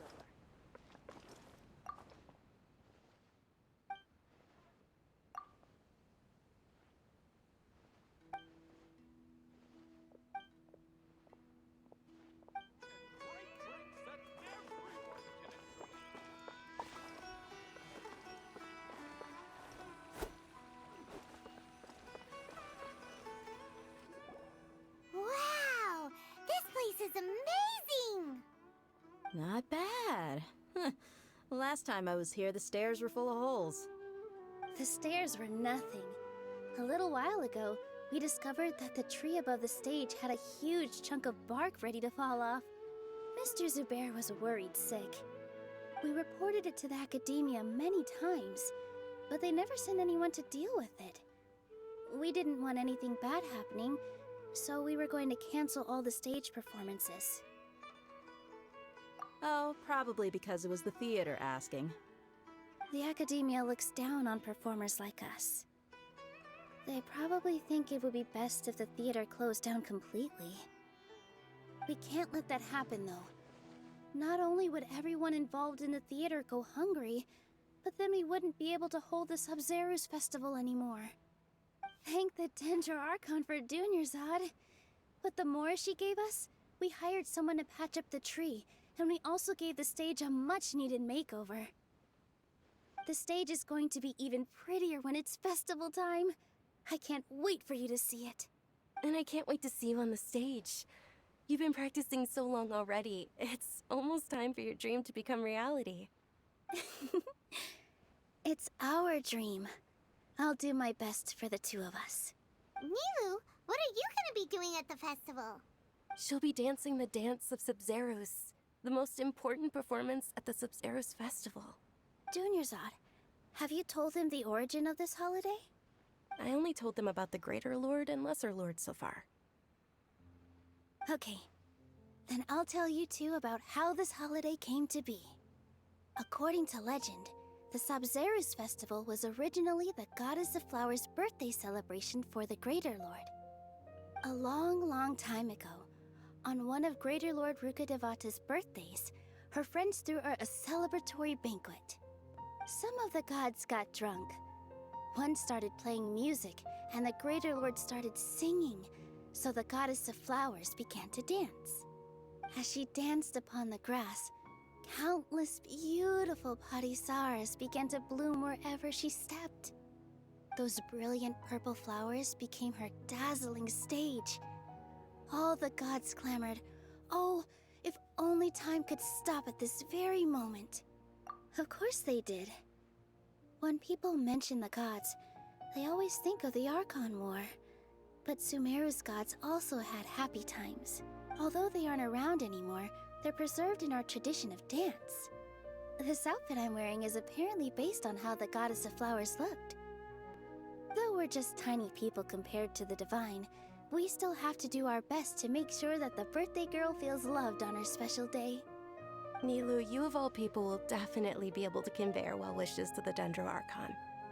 I also noticed that you went the extra mile and scattered parisaras around the stage. They symbolize the Goddess of Flowers, after all. It's just a shame that all the real parisaras went extinct after her death. Yeah. The Greater Lord brought forth parisaras in memory of the Goddess of Flowers, but she ultimately could never truly replicate that beautiful purple. Thinking about the Goddess of Flowers dance makes me wish I could have seen it. If my stage were anything like that, I'd be thrilled if I had just 2 real parisaras on the stage. So, Traveler and Paimon, what do you think? Interested in the Sub-Zerus festival? Will you two be coming? All of Lesser Lord Kusanali's followers will be there for her birthday.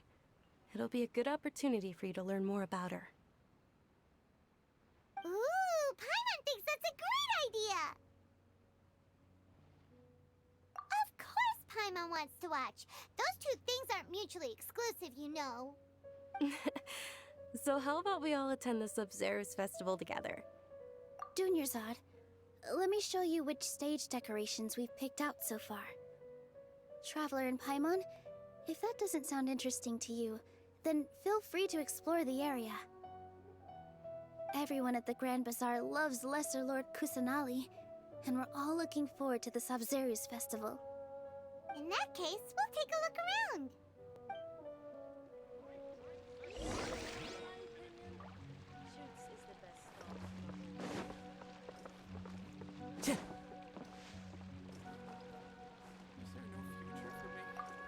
Milu, your outfit looks amazing. There's also something different about you from when we first met up. I thought I'd add a little extra pizzazz to my dress for the festival. See?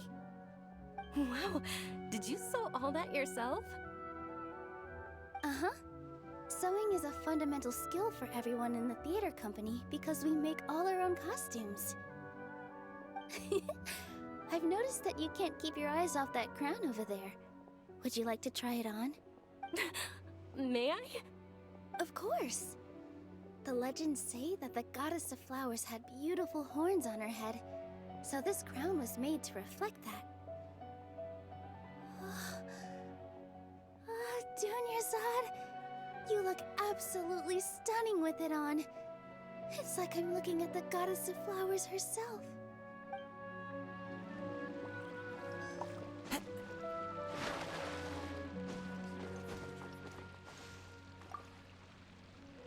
Whoa! What's with your yellow hair? And why do your clothes look so funny? Are you an Outlander? Did you know that the Sub-Zero's festival is about to happen? There'll be loads of fun things to do at the festival. But the best part is when Ferris, the Knight of Flowers, passes out candy to everyone.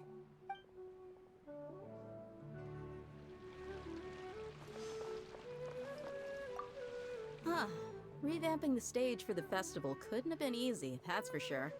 I bet this year's festival will be one to remember. I don't know much about the Grand Bazaar, but I do know that the residents here have a penchant for song and dance. Two things that the Academia doesn't particularly approve of. Oh, and the perfume sold around here is a lot better than what you'll find elsewhere. The fragrances are longer lasting and they're gentler on your skin and... I mean, that's what I've heard at least.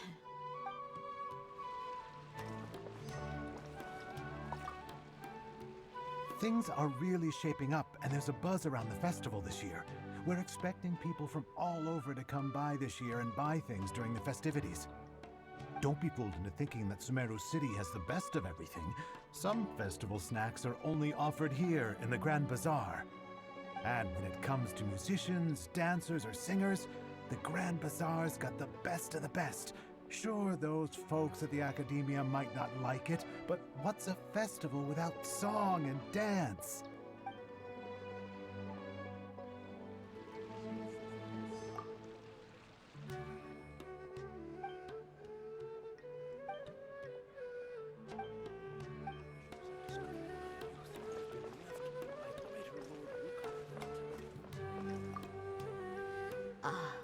Dancing at the Sub-Zero's festival. You know, I also danced when I was younger. As a child, I even asked my grandmother why we performed the dance for the Lesser Lord when it was originally done to honor the Greater Lord. My grandmother said that Greater Lord Rukkhadevata is a beloved deity and honored by all. And Lesser Lord Kusanali is too. If the Goddess of Flowers ever knew Lesser Lord Kusanali, then she would certainly have wished to be her friend and hold celebrations for her too. The Sub-Zero's festival has been losing its appeal over the years.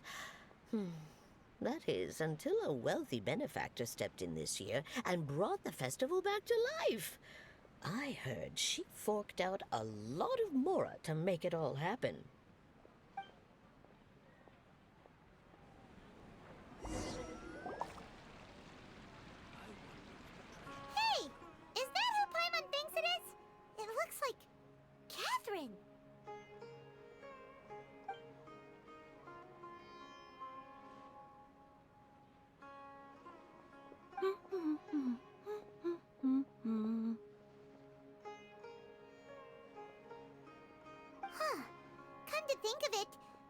Everyone's only ever seen her behind the counter at the Adventurers Guild. This is the first time we've ever seen her taking a break. Hey, Catherine! Huh? Oh, hey! It's the Traveler and Paimon! What's shaken? Whoa. Break time Catherine sure sounds a lot less formal than usual. Paimon was still waiting for her to say Ad Astra Abyssosque. Sure. Standing behind the counter at the Adventurers Guild doesn't require any complicated functions. But saying and doing the same old things over and over again can get pretty monotonous. Like watching the same Fontaine movie day after day. But take you two, for example. You travel across Tevat to enrich your lives and gain new experiences. Well, we enjoy traveling across Tevat and all that, but we're mainly looking for clues about her brother. Yes, you should keep searching. Sometimes the answers we're looking for aren't necessarily at our intended destination. Huh. Haven't we heard someone say something pretty similar recently? Anyways, what brings you out here, Catherine? No, not particularly. I guess you could say that I'm loving the recent atmosphere here. If festivals bring happiness to everyone, then that's where their true value lies. Oh, it looks like it's about time for me to be heading back now. Alright, we'll see you next time at the Adventurers Guild. Oh, by the way, thanks for connecting us with the Eremites. We've already made some great friends in Sumeru City thanks to you. I'm sure you two will get along well with the people here. You've already been blessed by the element of Dendro after all. See you around.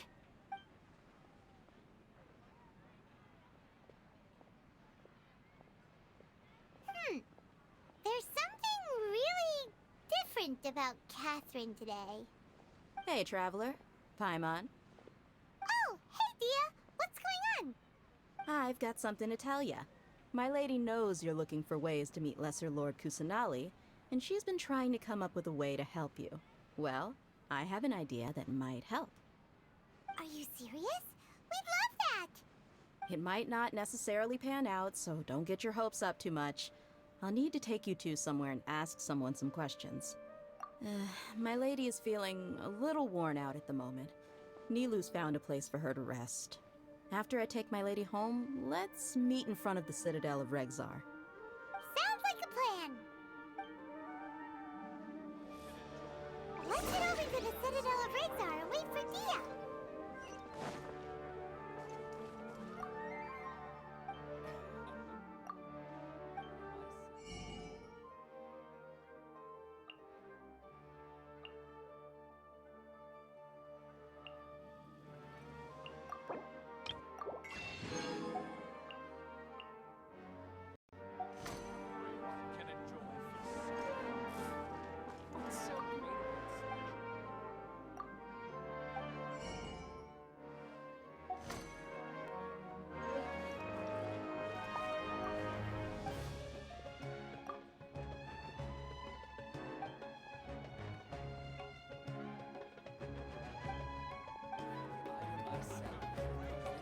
Time to go.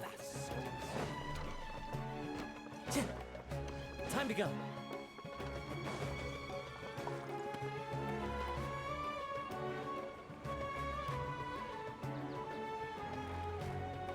Sorry, I'm late. It took some convincing for the master and mistress to believe that Miss Dunyarzad was only sitting in the port for a while because she was in a bad mood. Anyway, I guess I should be thanking you. I haven't seen Miss Dunyarzad that happy in a long time. If it wasn't for you two, she probably would have been caught and dragged back much earlier. You sure sound a whole lot nicer than when we first met, Dia. Who would have thought you had such a soft spot for Dunyarzad?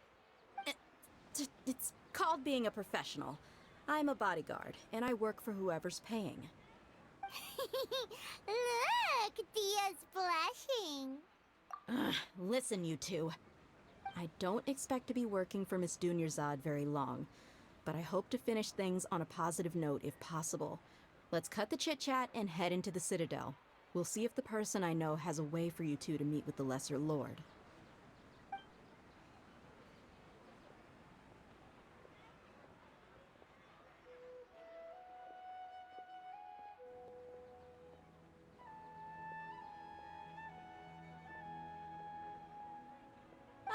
Hey, Chief. Ha, Dia! What are you doing here? And well, didn't expect to see you three together. I take it you all know each other already? We met this morning after the Adventurers Guild pointed us to Ozfon for more info. No kidding. Huh. So, where's Ruksha? I thought I'd help these two out by asking about the theft. Anything you can tell him? Ruksha's gone over to the Academia. The Grand Sage recently ordered Sumero City to begin bolstering its defenses, so people from all over have been called back to the city. Since you've already mentioned the theft, I suppose I might as well tell them what we know. Appreciate it, Chief. Theft? Sorry, what the heck are you guys talking about? Just recently, the Academia lost something, and there's a chance the item is connected with the Dendro Archon. This case might just somehow help you in meeting her. I suppose that's one way to look at it. But if you ask me, the case is more about the Academia than anything else. Let me fill you in. The Academia recently sent a convoy to pick up an important package from Aru village. Word got out, and the convoy was robbed on its way back. The Grand Sage took the whole matter very seriously. Not only did he dispatch the Matra, but also enlisted our help in the search for leads. All we know so far is that whatever was stolen is currently in Port Ormos. You two have heard of Port Ormos, haven't you? It's the largest commercial port in all of Sumeru. You can travel there by leaving Sumeru City and heading south along the river. The Academia's grip isn't long enough to reach all the way to Port Ormos, so the city's a little more laid back, meaning the population's also a mixed bag. You never know who you'll meet there. Apparently what was lost has a great deal to do with the Akasha, knowledge, and even the gods. I'm afraid I don't have any other details for you, though. If you're interested, maybe you could head to Port Ormos and ask around yourselves. If you want my advice, try introducing yourselves as students of the Academia once you're there. Are you serious, Chief? All the Academia students are in Sumeru City, you know. Why should they pretend to be students in Port Ormos? If you're also interested, just go there and see what happens. Count me out. I've got plenty of work to do here for the Homayani family. And take it from me, if you two really do decide to visit Port Ormos, you'd best watch your backs. Let's just say that the Eremites there aren't nearly as friendly as those here in Sumeru City. There are even some extremists who go around shouting slogans like, "Retake Sumeru for the Scarlet King." Word is that more and more are joining their movement. They're becoming a... You bet they are. The Scarlet King's been dead for thousands of years. Now they start spreading rumors of his return. Ridiculous. Not everyone's like you, Chief. Even the desert natives who abandon their homes in the wilderness still wish to have a god of their own. Well, Traveler, that's about all the information we have for you. Thanks, Dia! And you too, Ozfon! Since we've gathered all we could for the moment in Sumeru City, let's head to Port Ormos and see what we can find next. Miss Dunyarzad is looking forward to seeing you both at the Sub-Zerus Festival, so be sure to get yourselves back here in time for that. Good. Then we'll see you both at the Sub-Zerus Festival.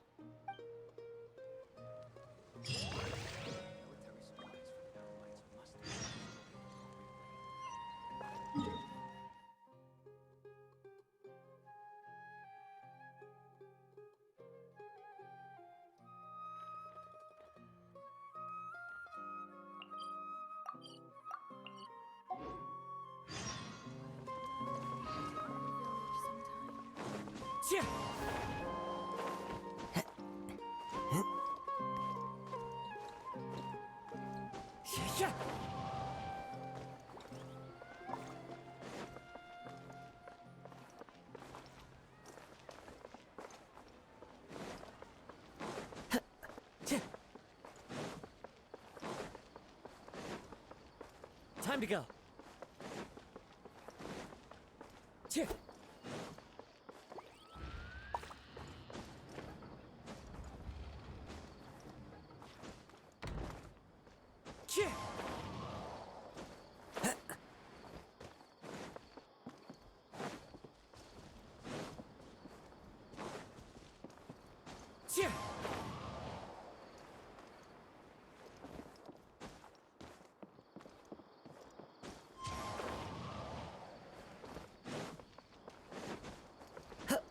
follow the wind.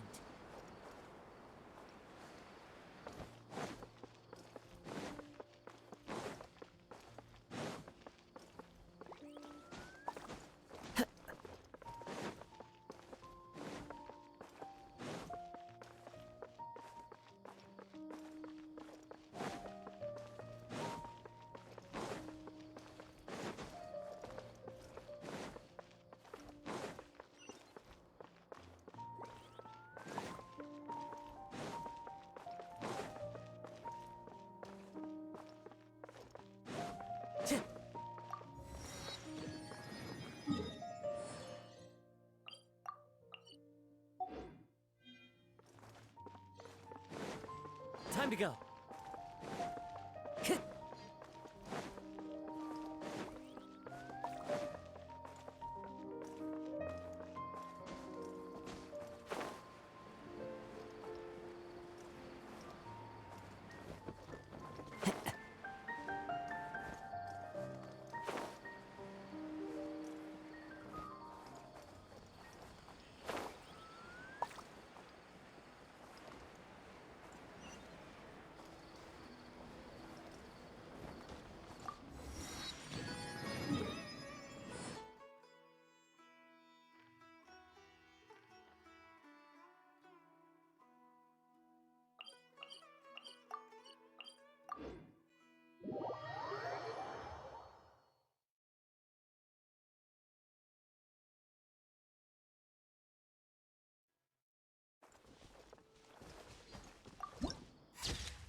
Yeah.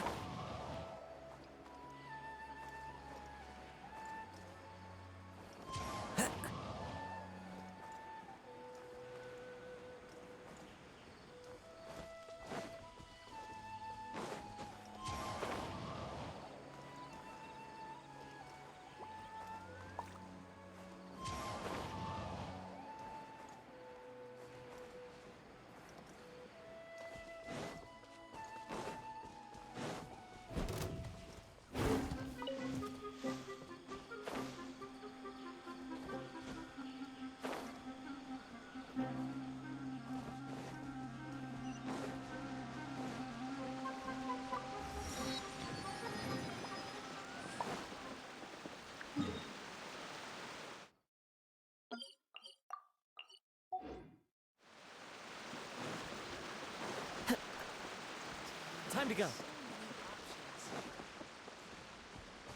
Here.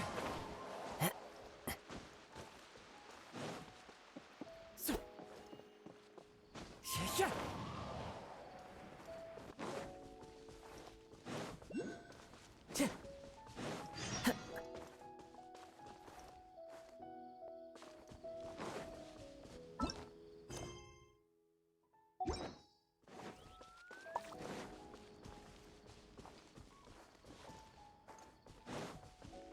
Yeah.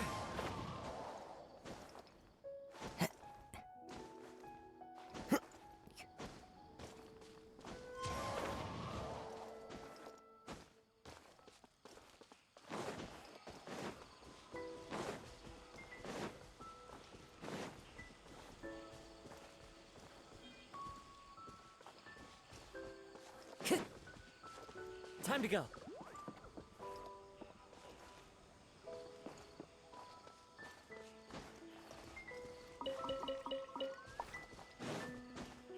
Yeah.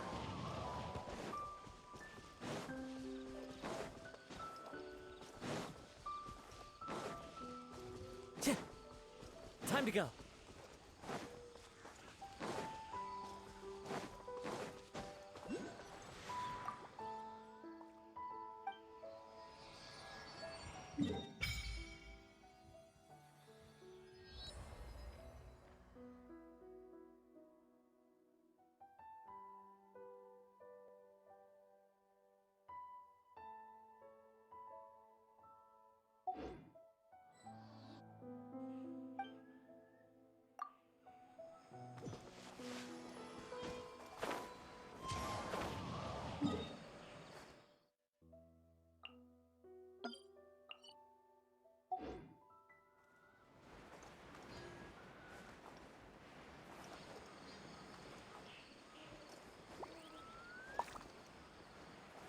Shit!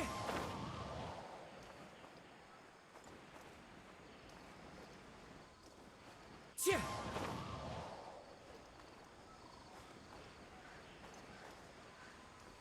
Shit!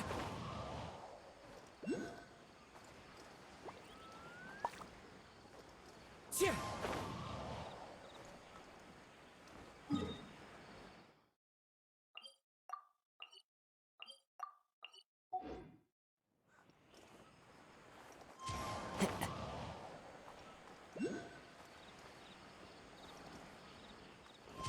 Follow the wind.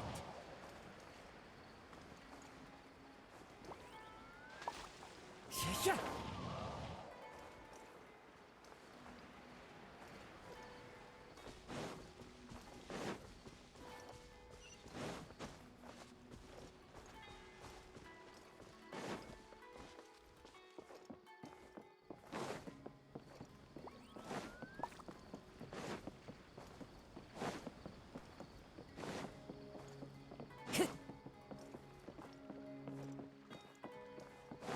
Shit!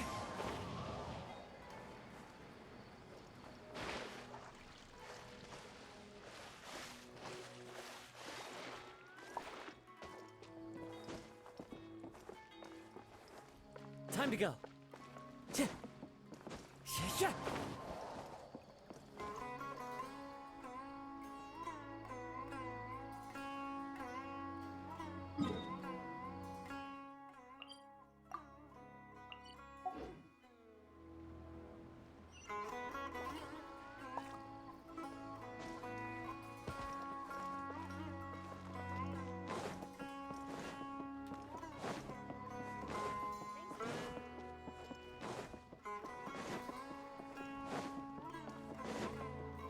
Time to go.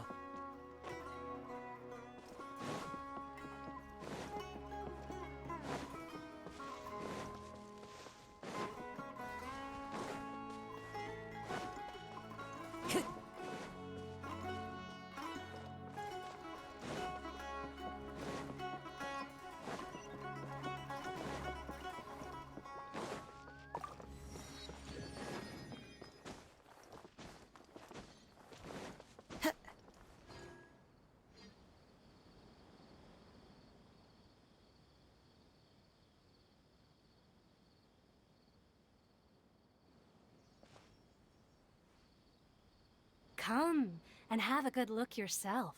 Traditional spices of the highest quality, made with... You've got a deal. I can't thank you enough for always looking after my business. Believe me, I'm not making this up. Several Eremite mercenary groups are nearly in open conflict, but does the core of 30 care? And that's not all. Did you know that... Wow! Talk about hurly-burly! This place is busy! Guess that's only to be expected for the largest port in Sumeru. Maybe it's because of what Dia told us earlier, but Paimon can't seem to shake the feeling that there's also danger lurking in these crowds. Ooh. Let's get our bearings so we can start looking for leads. We know that whatever the Academia lost is related to the gods. But other than that, we don't have much else to go on. Osvan told us to try posing as Academia students while asking around. Paimon checked the Akasha on the way here, and the Academia doesn't seem to have any research facilities in Port Ormos. Paimon doesn't get it. Won't we look even more suspicious going around saying we're Academia students and asking about the stolen item? Well, given all the people that come through here every day, if there's any information to be found, Paimon bets we could find it in the market. Let's ask...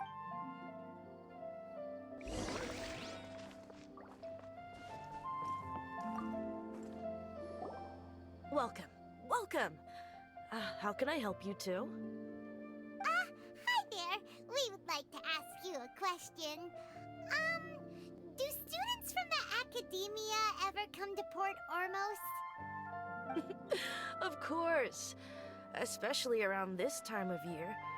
Students from Sumero City that are about to graduate often come to Port Ormos to cut loose a little. Many people often talk about how hard it is to get accepted into the academia, let alone graduate. But those who finish their studies and go on to become full-time researchers at the academia have it even harder. Sure, we may not be Sumero City, but Port Ormos offers beautiful scenery and a stress-free environment. Some even say it's good luck to come to Port Ormos, so students and researchers come flocking here when things get to be too much at the academia. Ah, you see over there? Those are students from the academia. They've been looking worried and miserable ever since they got here a few days ago. If you ask me, the life of a merchant is better. So long as the Akasha teaches us what we need, then life is good. Those students seem to be discussing something. Let's see if we can listen in.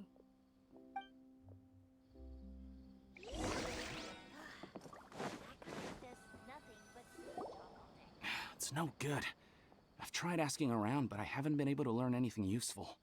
Not to mention that a bunch of scary-looking Eremite mercenaries have been posted along the streets now. There's been a lot of fighting between the different Eremite factions in Port Ormos. If we choose to move on our own, then it would be wise to steer clear of them. Especially the group that's constantly shouting some stuff about the Scarlet King and some resurrection. I've even heard that the Citadel of Regzar is starting to get fed up with them. What was that group called again?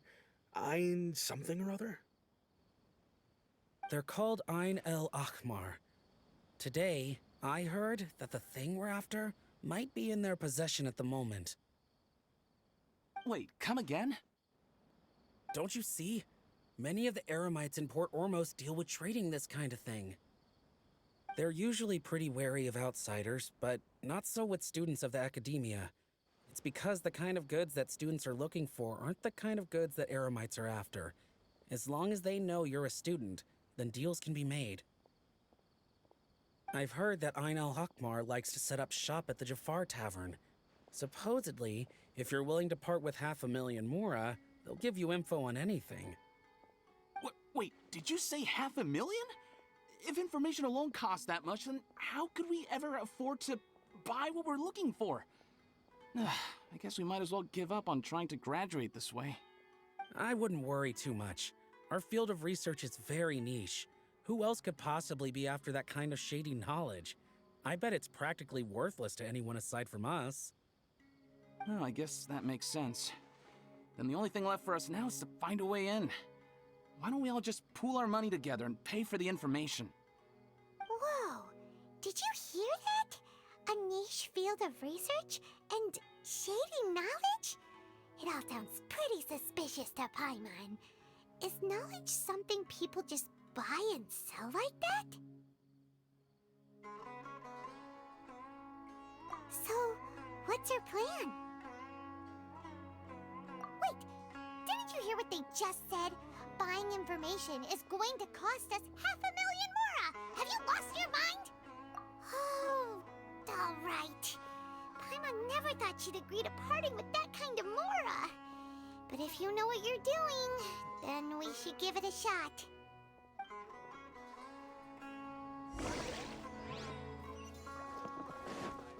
Time to go. Brought us together.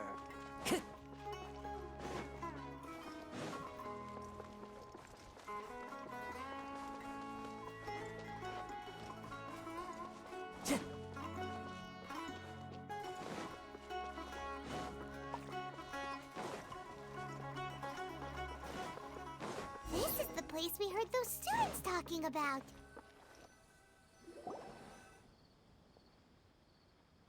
Oh, you've arrived. Please, take a seat.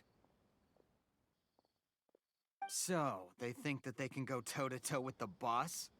Ha! Once we reclaim the power of the Scarlet King, they'll be the first that the boss punishes.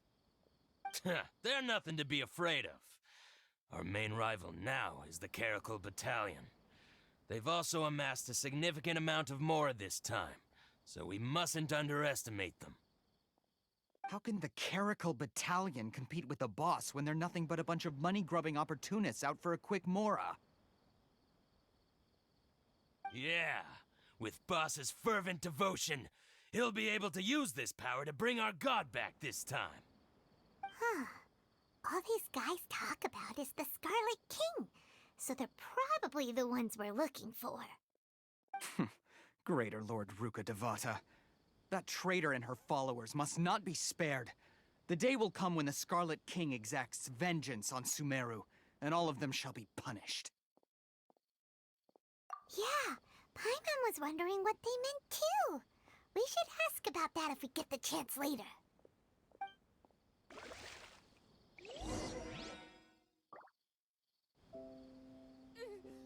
Why does it have to be this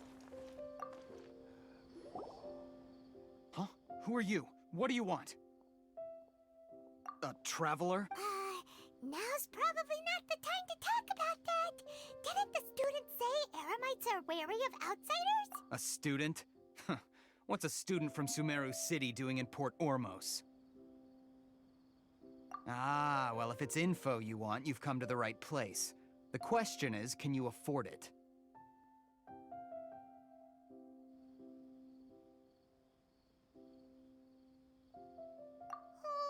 Paimon can't stand to see so much more ago. But there's no other choice right now. Here, this is the merchant's address. Whatever you're looking for, you'll find it there. Hmm? Well, what are you waiting for? Oh, that's right. We heard you mention the Scarlet King just now. We're actually interested to know more because we're archaeology students. Fine. Since you've already handed over the Mora, I guess I can throw in a little extra info. As you can see, members of Ain al-Ahmar are devout believers of the Scarlet King. Years ago, the Scarlet King founded the great desert nation that was our homeland.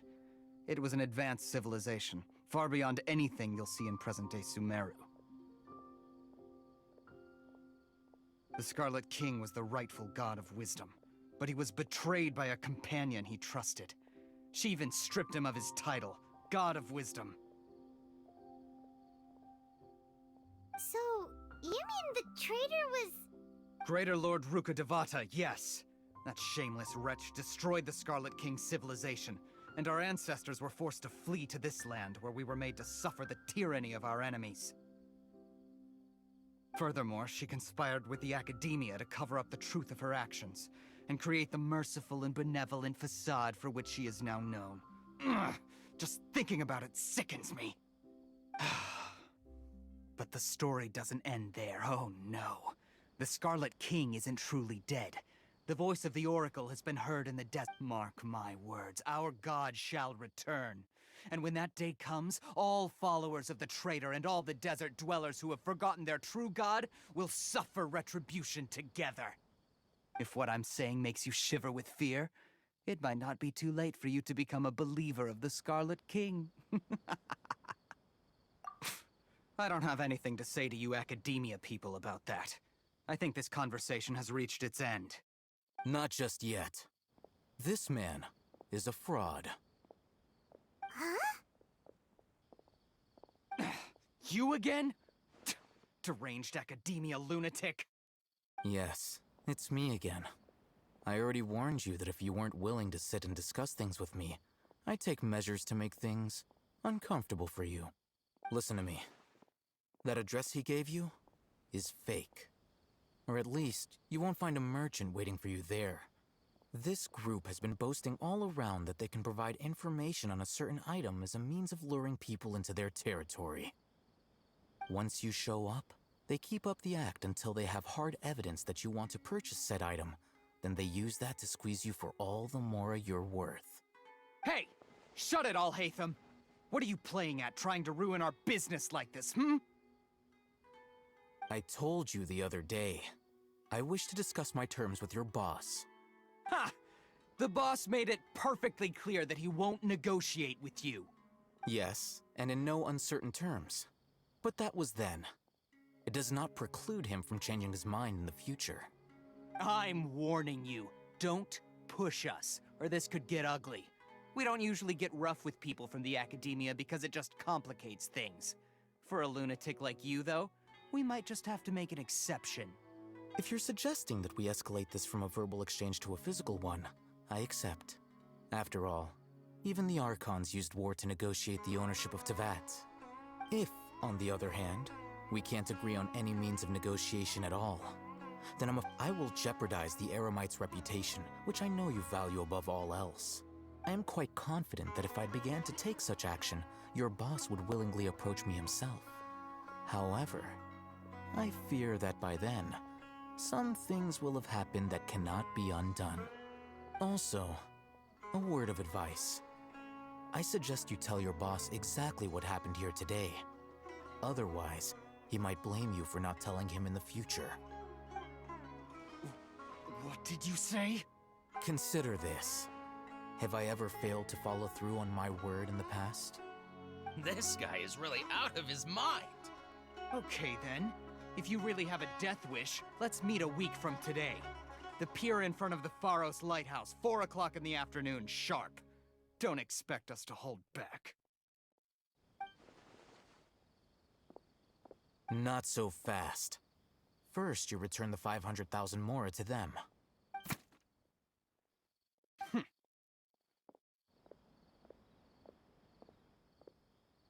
Please, I beg you, don't provoke them. We can't afford any trouble with this crowd. They haven't even paid for their food yet. Ah, Mr. Iman. There appears to be fewer staff in the restaurant recently. This wouldn't happen to be because they're all busy spreading the word to the students, would it? Someone who chooses to do business with a group like that really can't afford to get so flustered the instant someone confronts them about it. Consider the meal compensation for our silence. I'd say you're getting an excellent deal. Whoa, did you see that? He not only got us our Mora back, but sent the Emirites running too! Plus, he seems to know a lot about what's going on around here. Let's catch up with him and ask some questions. He went that way! After him! Adjust the shipping schedule.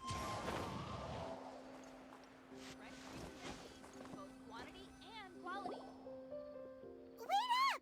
It's Al-Haytham, right? What do you want?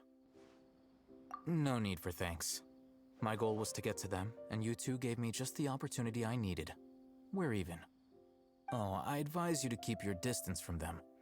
Since they weren't able to make off with your Mora in the end, they might harass you again in the future. All right. Goodbye. Hold your horses! We still have something to ask you about! Since you tore through their scam right in front of them, you must know the real story about certain something, no? Who exactly are you two? And why are you inquiring about that? A student.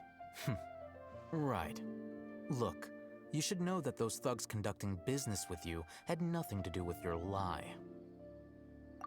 Huh? Oh, yeah! She's really strong! Weren't you saying something about a physical exchange? We can help with that. She doesn't even have a vision. Forget it.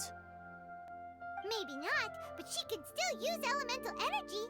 Otherwise, there's no way we'd go asking for info from from guys like that. Those hot-headed thugs are definitely gonna bring a lot of backup for your next meeting. Even if you don't go alone, you won't regret taking us with you.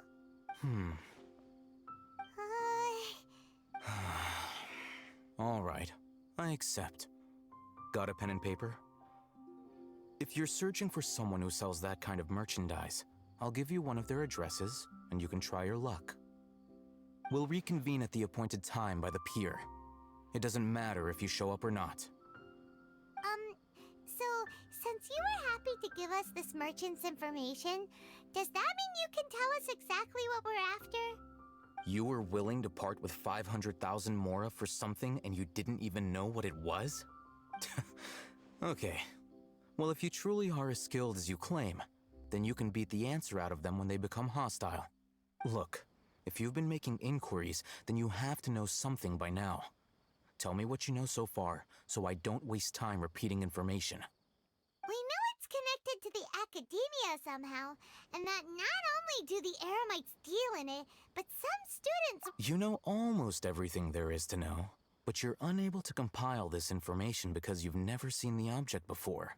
This is what you've been looking for. Huh? Paimon can't tell what it is. It looks like some kind of ornament. This is a knowledge capsule. To put it simply, it's a vessel that can store a fixed quantity of canned knowledge. It's like a miniature Akasha. Anyone who links it to their personal Akasha terminal instantly becomes privy to its contents. Correct. Anyone. Unlike the Akasha, which heavily regulates who can access what information, knowledge capsules confer their contents without any requisites. That's amazing! It's essentially a convenient and harmless vestibule for knowledge. Unfortunately, it's illegal in Sumeru to privately possess or trade them. They were created as a means for scholars to transfer knowledge gained from Irminsul into the Akasha, and are intended to be destroyed immediately after use. But despite strict regulations, some of these knowledge capsules will always escape destruction. After all, there will always be those in this world who are dissatisfied with life as designed for them by the Akasha and wish to change their fate. Over the past century, a wide variety of canned knowledge has been leaked from the academia. Now, in Port Ormos, the valuable ones are a means to Mora for the Eremites. Meanwhile, those which the Eremites deem to be useless to them occasionally prove useful to the common citizens and hapless academia students. Well, I think that about sums it up. Ah, so that's your true objective. With our current arrangement, I don't believe I can offer an answer. You're still resolved. Fine. Let's talk somewhere with fewer people.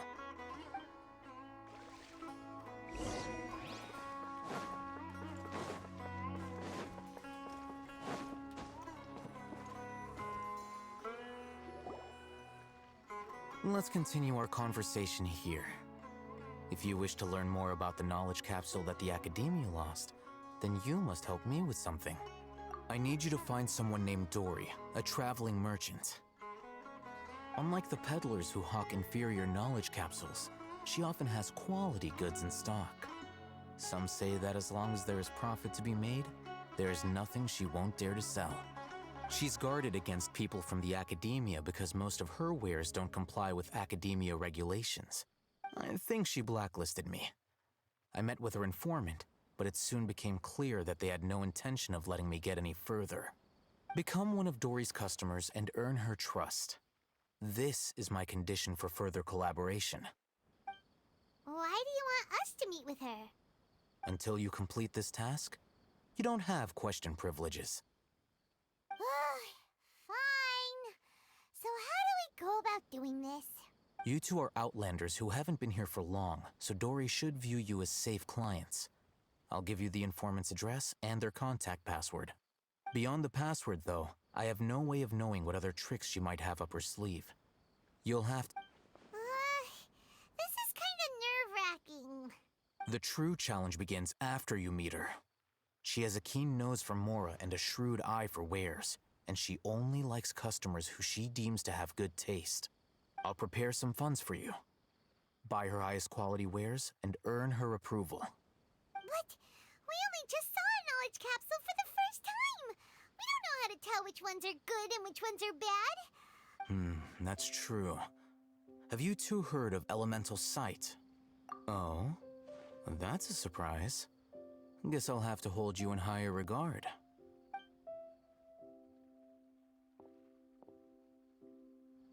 Here are 2 knowledge capsules. Tell me, can you detect any difference in their quality?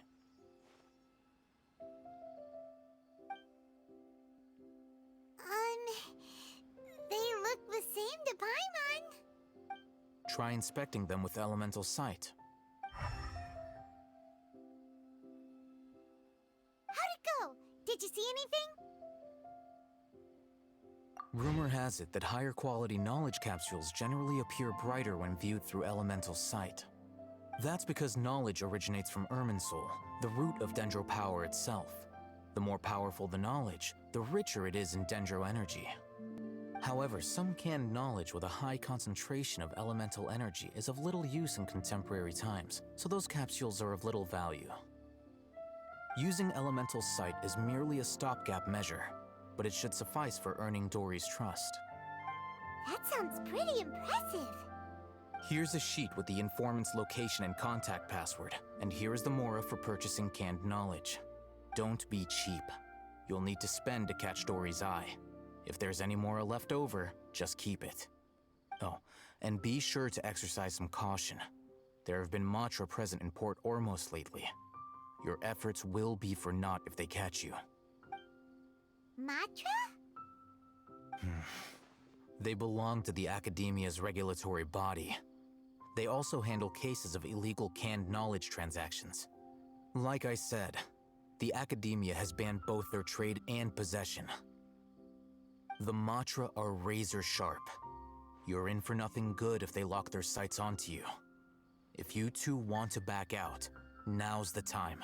Okay, then we have a deal. If you succeed in your dealings with Dory, come find me at the Wikela Funduk. We'll have an open discussion then. Looking at what Al-Haytham wrote, Dory's informant is a traitor near Old Ormos. Let's follow these instructions and try to get in contact with him.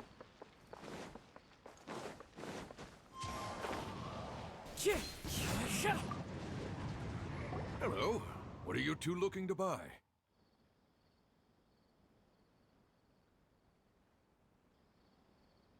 Wait, are you sure you're remembering that right? Paimon doesn't think it was that on the paper. What a unique palate. We have unripe horror fruits, but we usually keep them in the back. I'll have someone escort you. Following the paper got us past the first round. Ronak, these two want to buy unripe horror fruits. Show them to the warehouse. Got it. You two, please follow me. You two have a fascinating fashion sense. We haven't seen a customer wearing a Sumeru rose for quite some time.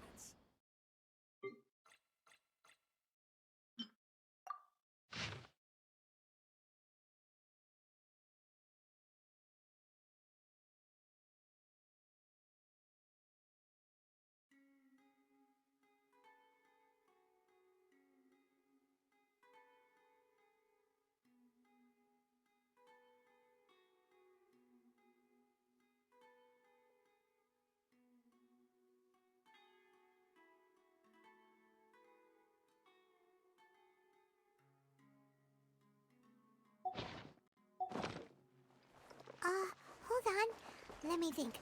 Sumeru Rose means common merch. No, look again. We're obviously wearing morning flowers. Ah, my mistake. I do apologize. Whew. That pop quiz sure was scary. Ah, the warehouse is up ahead. Please follow me.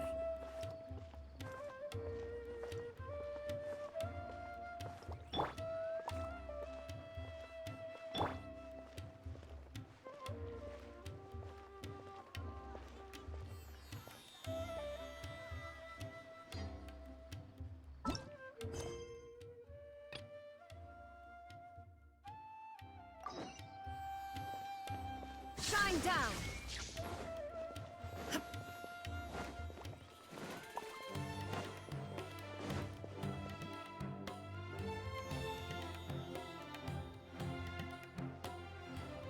Port Ormos is pretty great. There's so many new and interesting things. Not to mention all the tasty food. Sumeru's largest commercial port sure lives up to its name. Look at all the merchants.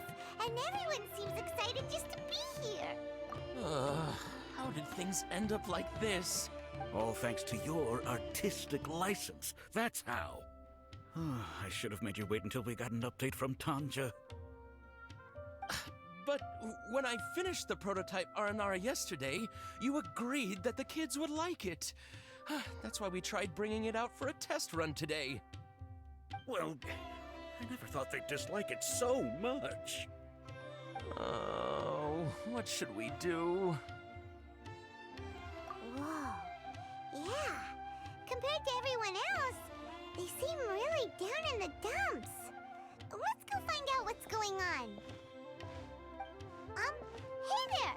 Paimon's name is Paimon, and she's a traveler who was just passing by. Is there something bothering you?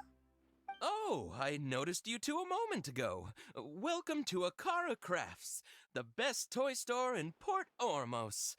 At least for now. What's bothering us is this prototype Aranara. To start with, could I get your opinion on it? Prototype Aranara? You mean this wood carving here? Oh, there we have it. The verdict is in. What a headache. Not the first negative feedback we've had. So, what exactly is a prototype Aranara?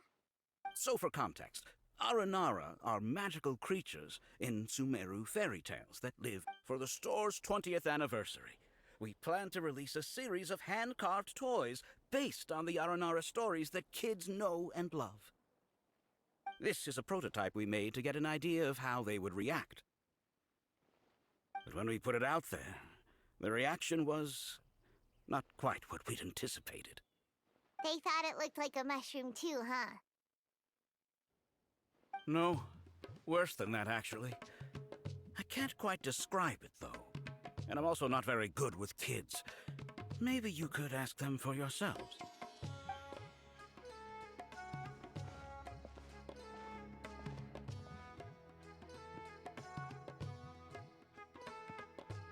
This is not an Aranara. No way. I've read Uncle Tanja's Aranara and the Ill Little Fungus. It says that Aranara are supposed to be chubby and squishy. The carving looks nothing like that. Toys do look better when they're round and chubby. Uncle Tonder said in Aranara's vow that you can deceive the eyes, but you can't deceive the heart. This carving makes me feel lost and confused inside. I don't think the creator put his heart into it at all. It's nothing like an Aranara. Ooh, didn't put his heart into it, huh? Oh, sounds like one of those things that's easier said than understood. Kassid and Alia didn't like this carving, but I think it's okay. It doesn't look too happy, so it's kind of pitiful in a cute way. Oh, a positive review! Yeah, so I would totally ask my dad to get it for me, if it wasn't meant to be an Aranara. Oh, well, that took a sudden turn for the worse. We asked the children for their opinions. Oh, how did it go? Has it maybe, grown on them at all? Oh, this is such a shame. Why isn't Tanger back from Gandharvaville yet? Oh, the kids kept mentioning an Uncle Tanger, too. Who is he exactly? Uncle Tanger is a famous children's author here in Port Ormos. He wrote quite a few stories in the past, but none of them were popular among children. Just like our prototype Aranara. But around a year or so ago, he suddenly had a eureka moment or something, and suddenly the children loved every one of his stories. That's right. My little Ghaffari loves his stories too. The whole reason we decided to make these carvings was because we saw just how popular the Aranara are among children. We asked Tanja for guidance, but right after he agreed, he went off to Gandharvaville with his son to look for inspiration. They haven't returned yet. We were running out of time, so we had no choice but to carve an Aranara based on our own imaginations. As you can see, this was the result. Oh, we have to do something. Hey, since you're the famous traveler, could you do us a favor and look for Tanger in Gandharvaville? He doesn't have to come in person if he's too busy. Just ask him to write down his suggestions and bring his notes back to us. Please, if only to put a smile on the children's faces. And, of course, you'll be well compensated for doing us the favor. They seem pretty desperate. Let's help them out. To see the kids smile. And also for our reward. Yep, let's do it!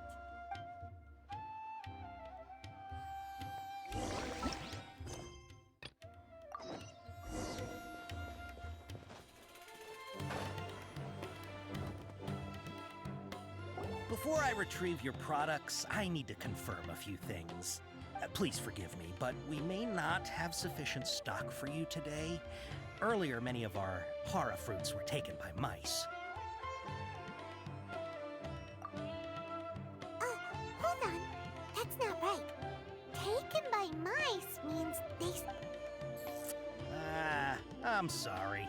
But as things current... He's cautious of us. Let's take a closer...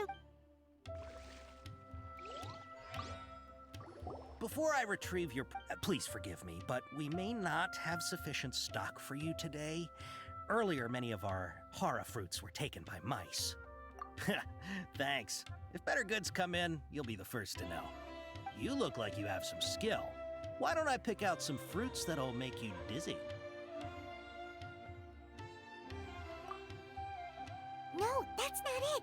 The paper said that heat stroke is the answer to... He's cautious of us. Let's take a...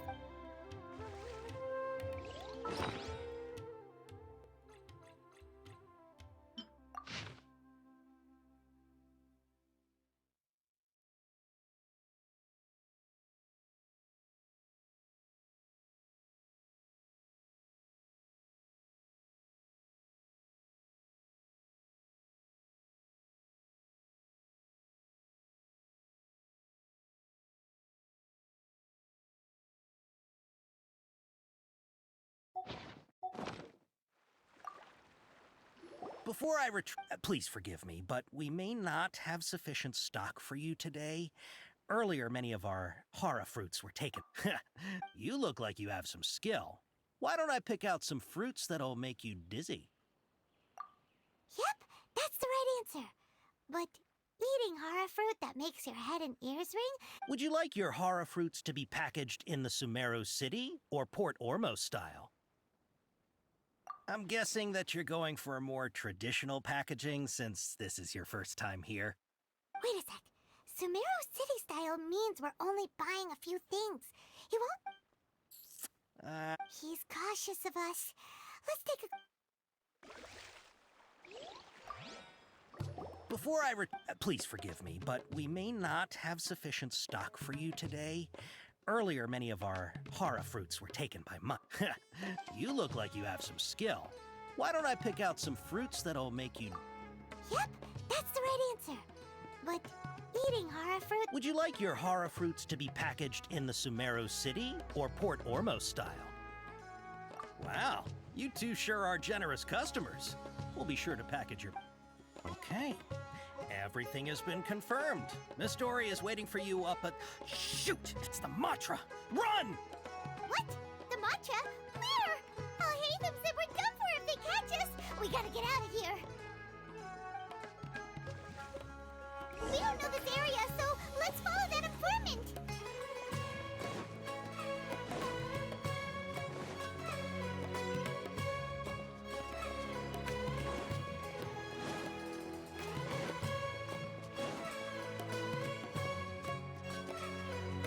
He ran that way!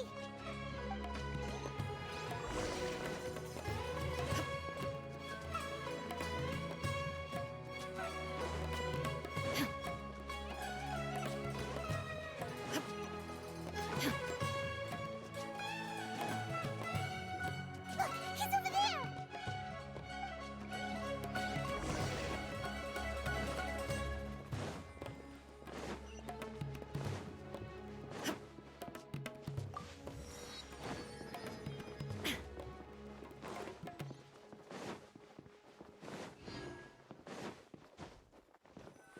Hey! If you're hiding from the Rishbaland tiger, come this way! Another password! Huh? Oh, that voice came from behind the building on the right!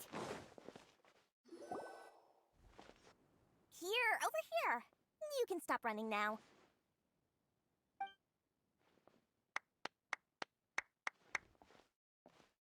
So you were the one who was calling out to us just now. But, are we definitely gonna be safe here? These two good customers wish to buy some horror fruit, Miss Dory. And if there's nothing else, I'll just excuse myself. Oh, very good. Thank you.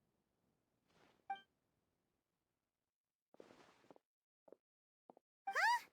Wait, you're Dory? Paimon sure thought you'd look a whole lot scarier. Hey, what are you trying to say, Princess Pea-Brain? I can be scary enough when I need to be, believe you me. If you don't watch what you say, then you can forget about doing any business. But it seems you two have actually done pretty well so far. Not only did you manage to find the informant, your reactions were also pretty sharp. You don't really look like criminals or anything, but I bet my Mora that you've been involved in some shady dealings, haven't you? Paimon's not sure if that's supposed to be a compliment, but we'll take it. I can't risk doing business with people who start huffing and puffing after just a few paces, no matter how much Mora they might have. Not only will they get caught by the Matra, but they'll also get us into trouble. As decent folks trying to run an honest business, we don't need any of that. Wouldn't you agree? So that's why I prefer to have customers like you. It's your first time here, but don't worry, I won't ask too many questions. Even if you wish to buy enough knowledge capsules to decorate your house with, please, knock yourself out. As long as you have lots of round, shiny Mora, then we're all good. Ah, yes, of course, of course. Go ahead, help yourselves. Voila! Wow, she has a trove of canned knowledge. Whew. She'd probably be in serious trouble if the Matra caught her with all this. What kind of products do you seek, my dear customers? Don't worry, I'm not interested in your reasons for buying. I can, however, offer some suggestions. Take this one, for example. An analysis of the sociological ideology and dialectics of the Hilichurls. Only 3 people in all of Teyvat have ever studied it, making it extremely rare. It's on sale now for 350,000 Mora. Yeesh, who would want to be an expert in that topic? Or how about the architectural styles and construction methods of Teyvat in the early Archon War period? With this one, you can become an expert in historic architecture preservation and find an excellent, well-paying job in nearly any nation. Ooh, now this sounds like it could be useful. 2 million Mora, and it's yours. No discounts. Whoa! That's a lot of Mora! Of course, you are free to pick whatever your heart's desire. The contents and price of each knowledge capsule are indicated in small text on the body of each one. Alright, let's try the method that Al-Haytham mentioned.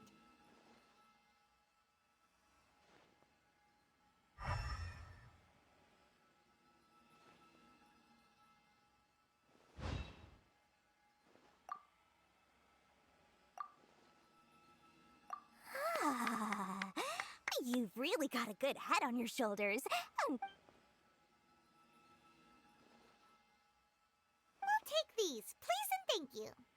My, oh my. You are blessed with a taste for both the exquisite and the extravagant. Customers like you are a rare breed. 1 in 100. No, 1 in 1,000 even. Listen, I have a special offer for you two. If you spend just 100,000 Mora more, you can pick any knowledge capsule of your choice up to a value of 1 million Mora. Say what now? Hey, did you hear that? Spend another 100K and we get a capsule worth a whole million! But all the canned knowledge we just bought is easily worth 500,000 Mora. If we spend just a little more, we can get something worth 1 million Mora. Think about it.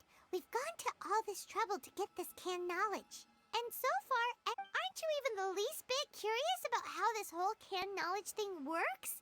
We're talking instant knowledge here. Don't you want to try it yourself? Come on, come on. We still have around 100,000 of Alhaitham's moral left. So let's put it to good use by finding something useful for you. Ahem. You've got a deal, Dory. We'd like to spend an extra 100,000 mora. Excellent. Then please, select from this fine collection of canned knowledge over here. Hold on a second. Paimon thought we could choose whatever we wanted. Why can't we choose the ones from over there? Oh, but my dear customer, the knowledge capsules over here are worth 1 million mora each. I'm sure discerning customer. Oh, Paimon has a bad feeling about this. Let's use Elemental Sight again to check these.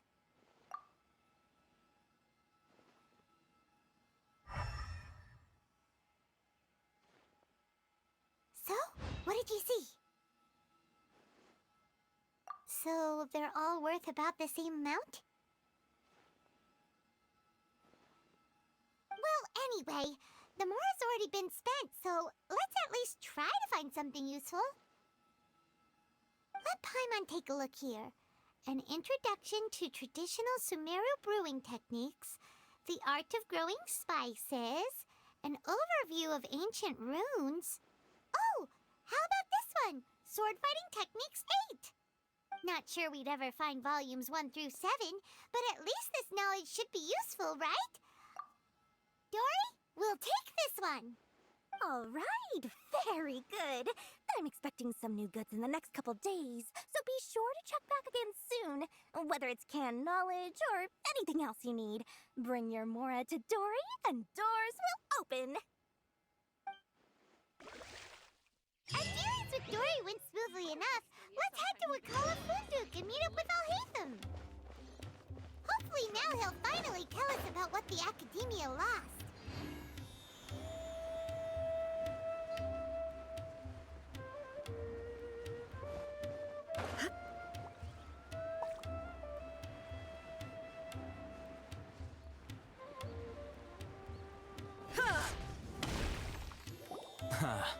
You two made it. And from the looks on your faces, you were successful. Whoa, there's so many people from the Academia here. Why would you pick this place as our meetup spot? Well, Wakela Funduk is under the Academia's control, so naturally the Academia has people working here. I came to Port Ormos under the pretense of conducting official business. You're a pretty daring guy. Relax. No one here is interested in anything we say, and the Matcher won't come here. Okay now, tell me how your encounter with Dory went. Okay, we did what you asked. So, can you tell us about the knowledge capsule that the Academia lost now? Before that, I have to ask, why are you two so intent on tracking it down? You don't have to answer, of course. Yeah, she just wants to meet the God of Wisdom and ask her about something important. We've been in Sumeru for a while now, but we still haven't found a way. When we heard that the Academia had lost something that might be related to the gods, we came here in case it turned out to be our lucky break. In that case, you're on the right track. A short while ago, the Academia lost a knowledge capsule in the desert. It's supposedly a divine knowledge capsule. Use it. Wow, there's really such a thing as that? Hey, if we find it, do you think we could learn how to meet the Dendro Archon? Ooh, or even how to find your brother? I highly doubt it has any mystical properties, but it does indeed exist. And it's right here, in Port Ormos. So, where exactly? That's what we need to find out next. I won't deny that. I am investigating because I'm curious as to what the divine knowledge capsule truly is. As you know, the Eremites in Port Ormos also have their eyes on it. It is an extremely precious item. The knowledge contained within may bring great power or wealth to whoever has it in their possession. Several brigades have been vying for ownership of it as of late, but there is still no victor. My personal finances and connections cannot compete with those of the Eremites. After attempting various methods, I finally managed to reach a tentative agreement with several brigades. I agreed to forego ownership of the Divine Knowledge Capsule in exchange for the opportunity to study it. After all, there's no harm in understanding what it is. However, there are those who are less amenable to negotiation, such as those from Ain al-Ahmar. They adamantly believe that the Divine Knowledge Capsule contains the Scarlet King's power, and that he will return to this world when they obtain it. They refuse to let anyone from the Academia tarnish their deity's soul. So you kept hounding them because they refused to cooperate with you? Yes. Ain al-Ahmar isn't exactly wealthy, but its members are determined to get that capsule by any means necessary. To that end, they've resorted to many methods more foul than fair in order to amass sufficient funds. So, I've been sabotaging their business to force them into negotiating with me. The Divine Knowledge Capsule should be up for a secret auction within the next few days. Each brigade will place their own bid, and the prize will be covertly given to the winner. To ensure the capsule's security and to evade the Matra's notice, the winning brigade will not publicly disclose their victory. Unless I know whose hands the Divine Knowledge Capsule ends up in, my agreements with them will fall through. Dory is the most reliable source of information, but that avenue was previously closed to me. With you on board now, the situation is different. In other words, you wanted us to befriend Dory so you could find out where the Divine Knowledge Capsule is. Yes, you can say that. But this arrangement harms none of us. The day after tomorrow, go back to Dory and try to purchase information on the Divine Knowledge Capsule's whereabouts. If she has no information, wait 2 days and approach her again. If I get the opportunity to study the Divine Knowledge Capsule, I will relay my findings to you. Will that suffice as compensation? Okay, then we'll meet up in 2 days. Alhaitham, before you go, we actually bought a knowledge capsule for ourselves, but we're not sure how to use it. You two want to try using a knowledge capsule? Sure, I can teach you. Doing so right under the Academia's nose is a bit problematic, though. What do you say we head to the outskirts of town? So why am I constantly being watched?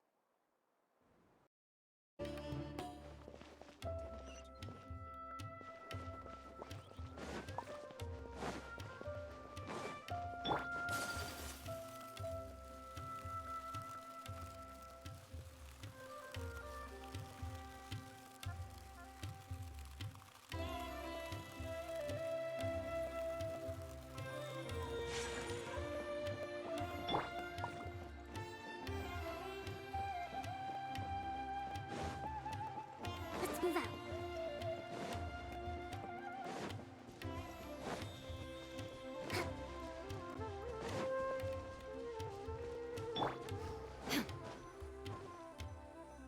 All right, this place works.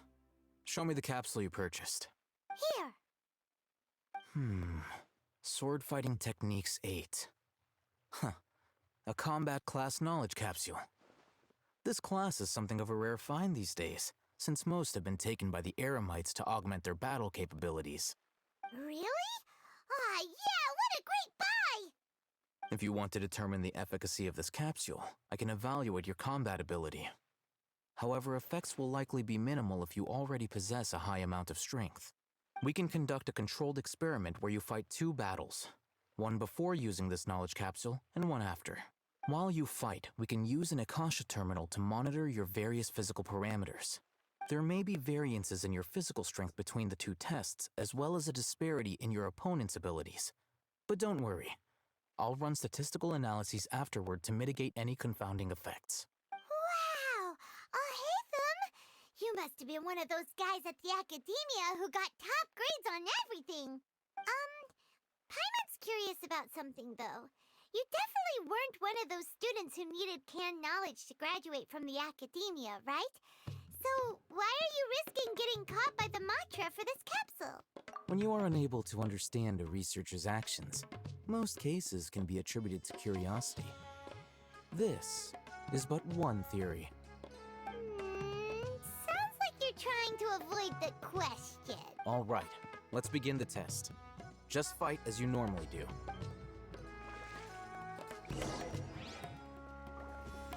Illusion shattered.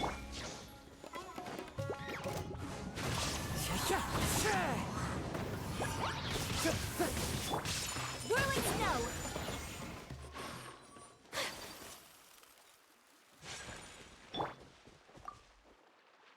All right. I'll link your Akasha terminal to record data. The next step is to use this knowledge capsule. Hold it in your hand. I'll help you establish a connection with it so you can activate its power.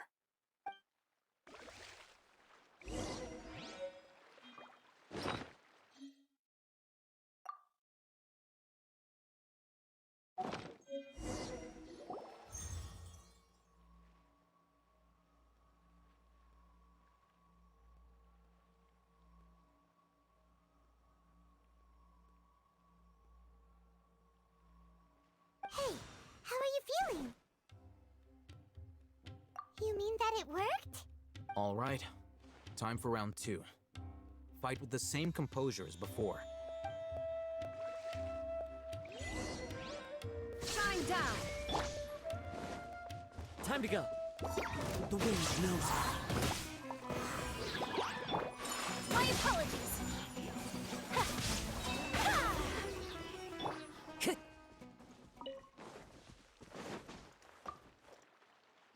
Now, I'll start recording data again. Oh, hey, Thumb. How's it going? Well, the knowledge capsule you purchased did improve her combat capability. During the second fight, her overall fighting performance increased by 0.073%. Wait, how much? Ah! Dory's such a jerk! She totally scammed us! 1 million mora? This thing isn't worth a tenth of that amount! Of course, this could be because she is so powerful that the capsule's contents were unable to produce a substantial increase. At the very least, this test allowed me to gain more insight into you two. Our deal seems increasingly worth my investment. I'm heading back to Ikela Funduk. I await your response in 2 days' time. This is Mora for when you ask Dory for information. Pay her as much as she requests.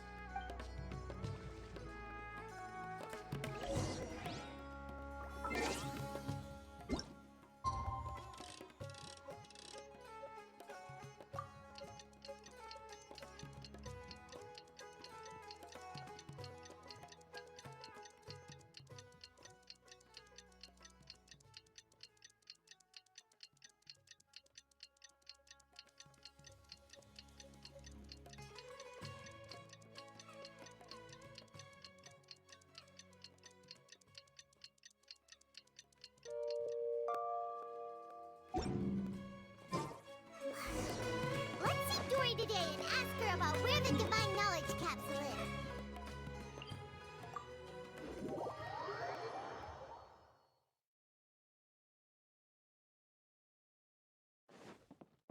Time to go.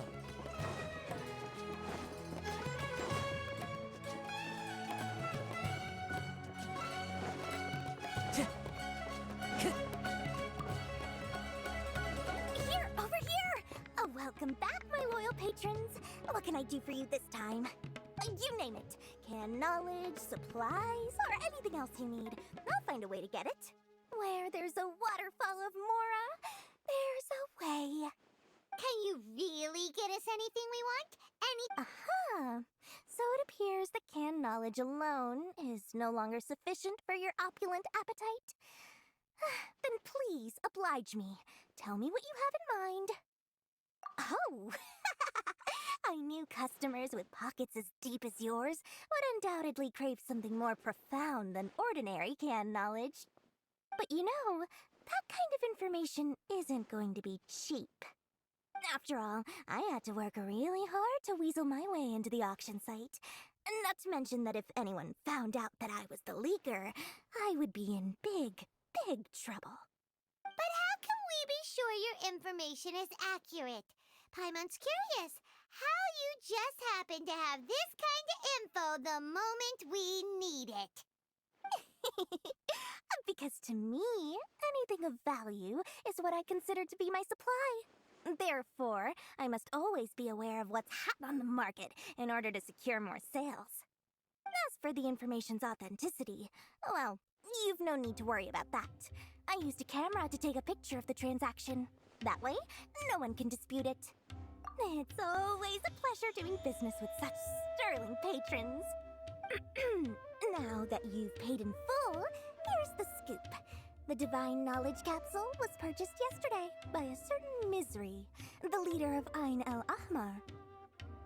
Ain el-Ahmar? You mean the Eremites who worship the Scarlet King?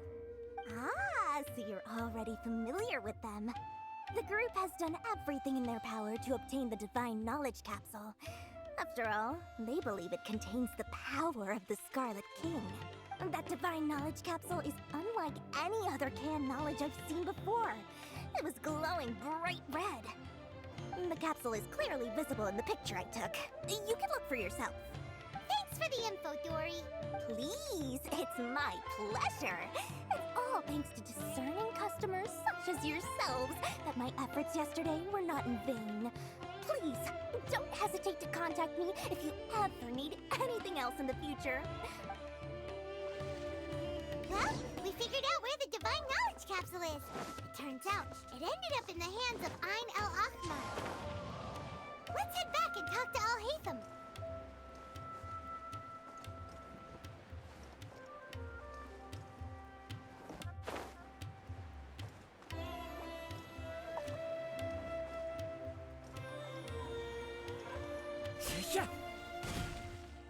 Al-Haytham, we got the info you wanted. Really? All right. Let's hear it. Dory even gave us evidence to verify the intel. Have a look. Huh, look at that. Clear as day. They must have taken some guts just to infiltrate the scene of the Eremites' transaction. But then to get close enough to take a picture like this. Bold move, Dory. All right. The person in this picture is indeed Misery, the leader of Ain el-Ahmar. And the glowing red capsule he's holding appears to be the Divine Knowledge Capsule. In which case, if we play our cards right, when we confront them next week, we should be able to force them to show their hand. At first, Paimon didn't get why you were provoking these Ain el-Ahmar guys. But now, it sort of makes sense. Everything's playing right into your hands. After we defeat them, we can finally have a serious talk with their boss and get them to lend us the Divine Knowledge Capsule. Thank you for your time and efforts. Take a few days off while I make some preparations. Let's meet up again on the afternoon of the arranged date, 3 o'clock sharp. See you then.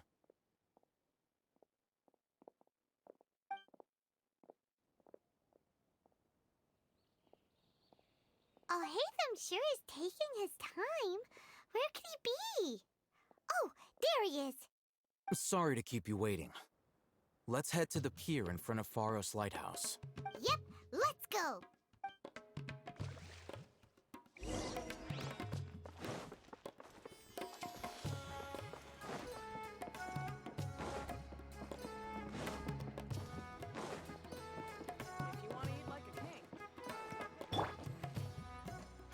Whirling snow!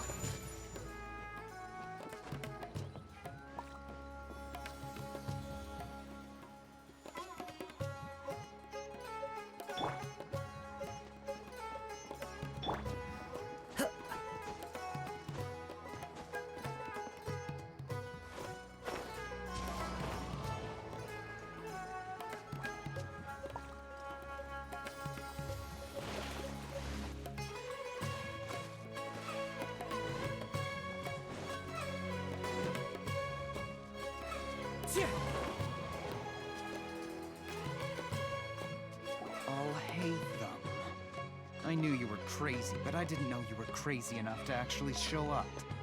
It was I who demanded that these negotiations take place. I was more worried that you might go back on your promise. This is turning into quite an occasion. I also brought some backup. I assume you don't mind. Backup? Aren't you the brat from the restaurant the other day? You've come to support this lunatic because he helped you out? Fine. You're I'm not going to mince my words. Once we're done with you, you'll be nothing more than fish food. Get 'em, boys! Uh-oh, here they come. Good luck, you two. Work for today. That's close Illusion enough. shattered! Clouds high. The birds following orders. I'll take my you. Academia scum!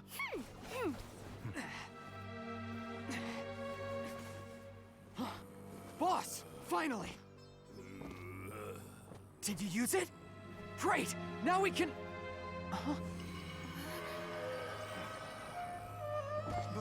Boss? Boss!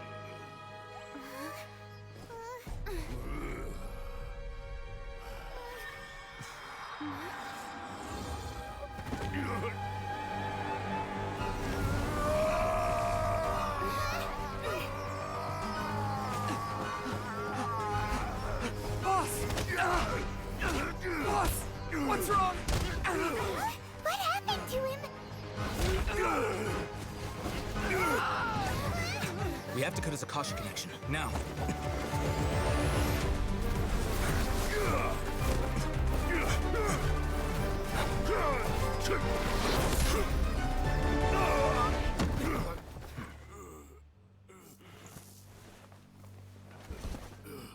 Target acquired. Arrest him.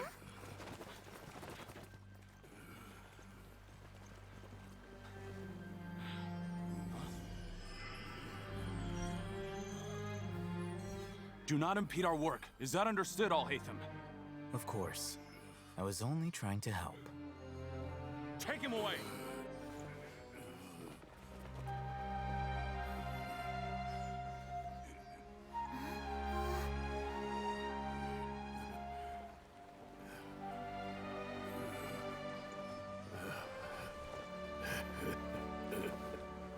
World, forget me.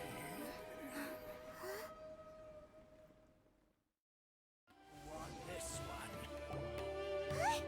What in Tibet just happened? It's like that big guy suddenly lost his mind. It looks like he used the Divine Knowledge Capsule. You mean the Divine Knowledge Capsule did that to him? Oh, yeah. You mean how some researchers go insane after getting knowledge from Irminsul? I've heard of numerous incidents of researchers in Satyavada life going insane. The state that man is now in suggests that this is a similar situation. This Divine Knowledge Capsule does appear to be linked to the gods, but beyond that, it doesn't seem anything like the rumors suggest. Possessed. Did you hear what he said? World, forget me. What could that possibly mean? If the mantra took him away, then that means the Academia got the Divine Knowledge Capsule back, too. What a shame. We were so close. Still, Paimon didn't expect the Divine Knowledge Capsule would be so dangerous. Imagine if we tried to open it. Oh, who knows what would have happened to us? As things stand, there is no reason for me to remain in Port Ormos. I believe our collaboration has also reached its end. Oh, we were so busy trying to find the Divine Knowledge Capsule that Paimon forgot to ask you something. Since you're a member of the Academia, do you have any idea how we can go about meeting Lesser Lord Kusanali? Truthfully, I don't. Lesser Lord Kusanali appears to exist outside of Sumeru's entire administration. Most of the time, you wouldn't know she exists at all. Moreover, since the Academia possesses the Akasha, a symbol of our deity's wisdom, scholars have no reason to desire to make contact with the deity herself anyway. Everything about Lesser Lord Kusanali is such a mystery! I'm heading back to the Academia. How about you two? It's almost the day of the Sub-Zero's festival. Maybe we should head back too. We've been rushed off our feet over the past few days, so maybe a little rest and relaxation will do us good. Then we'll Until we meet again.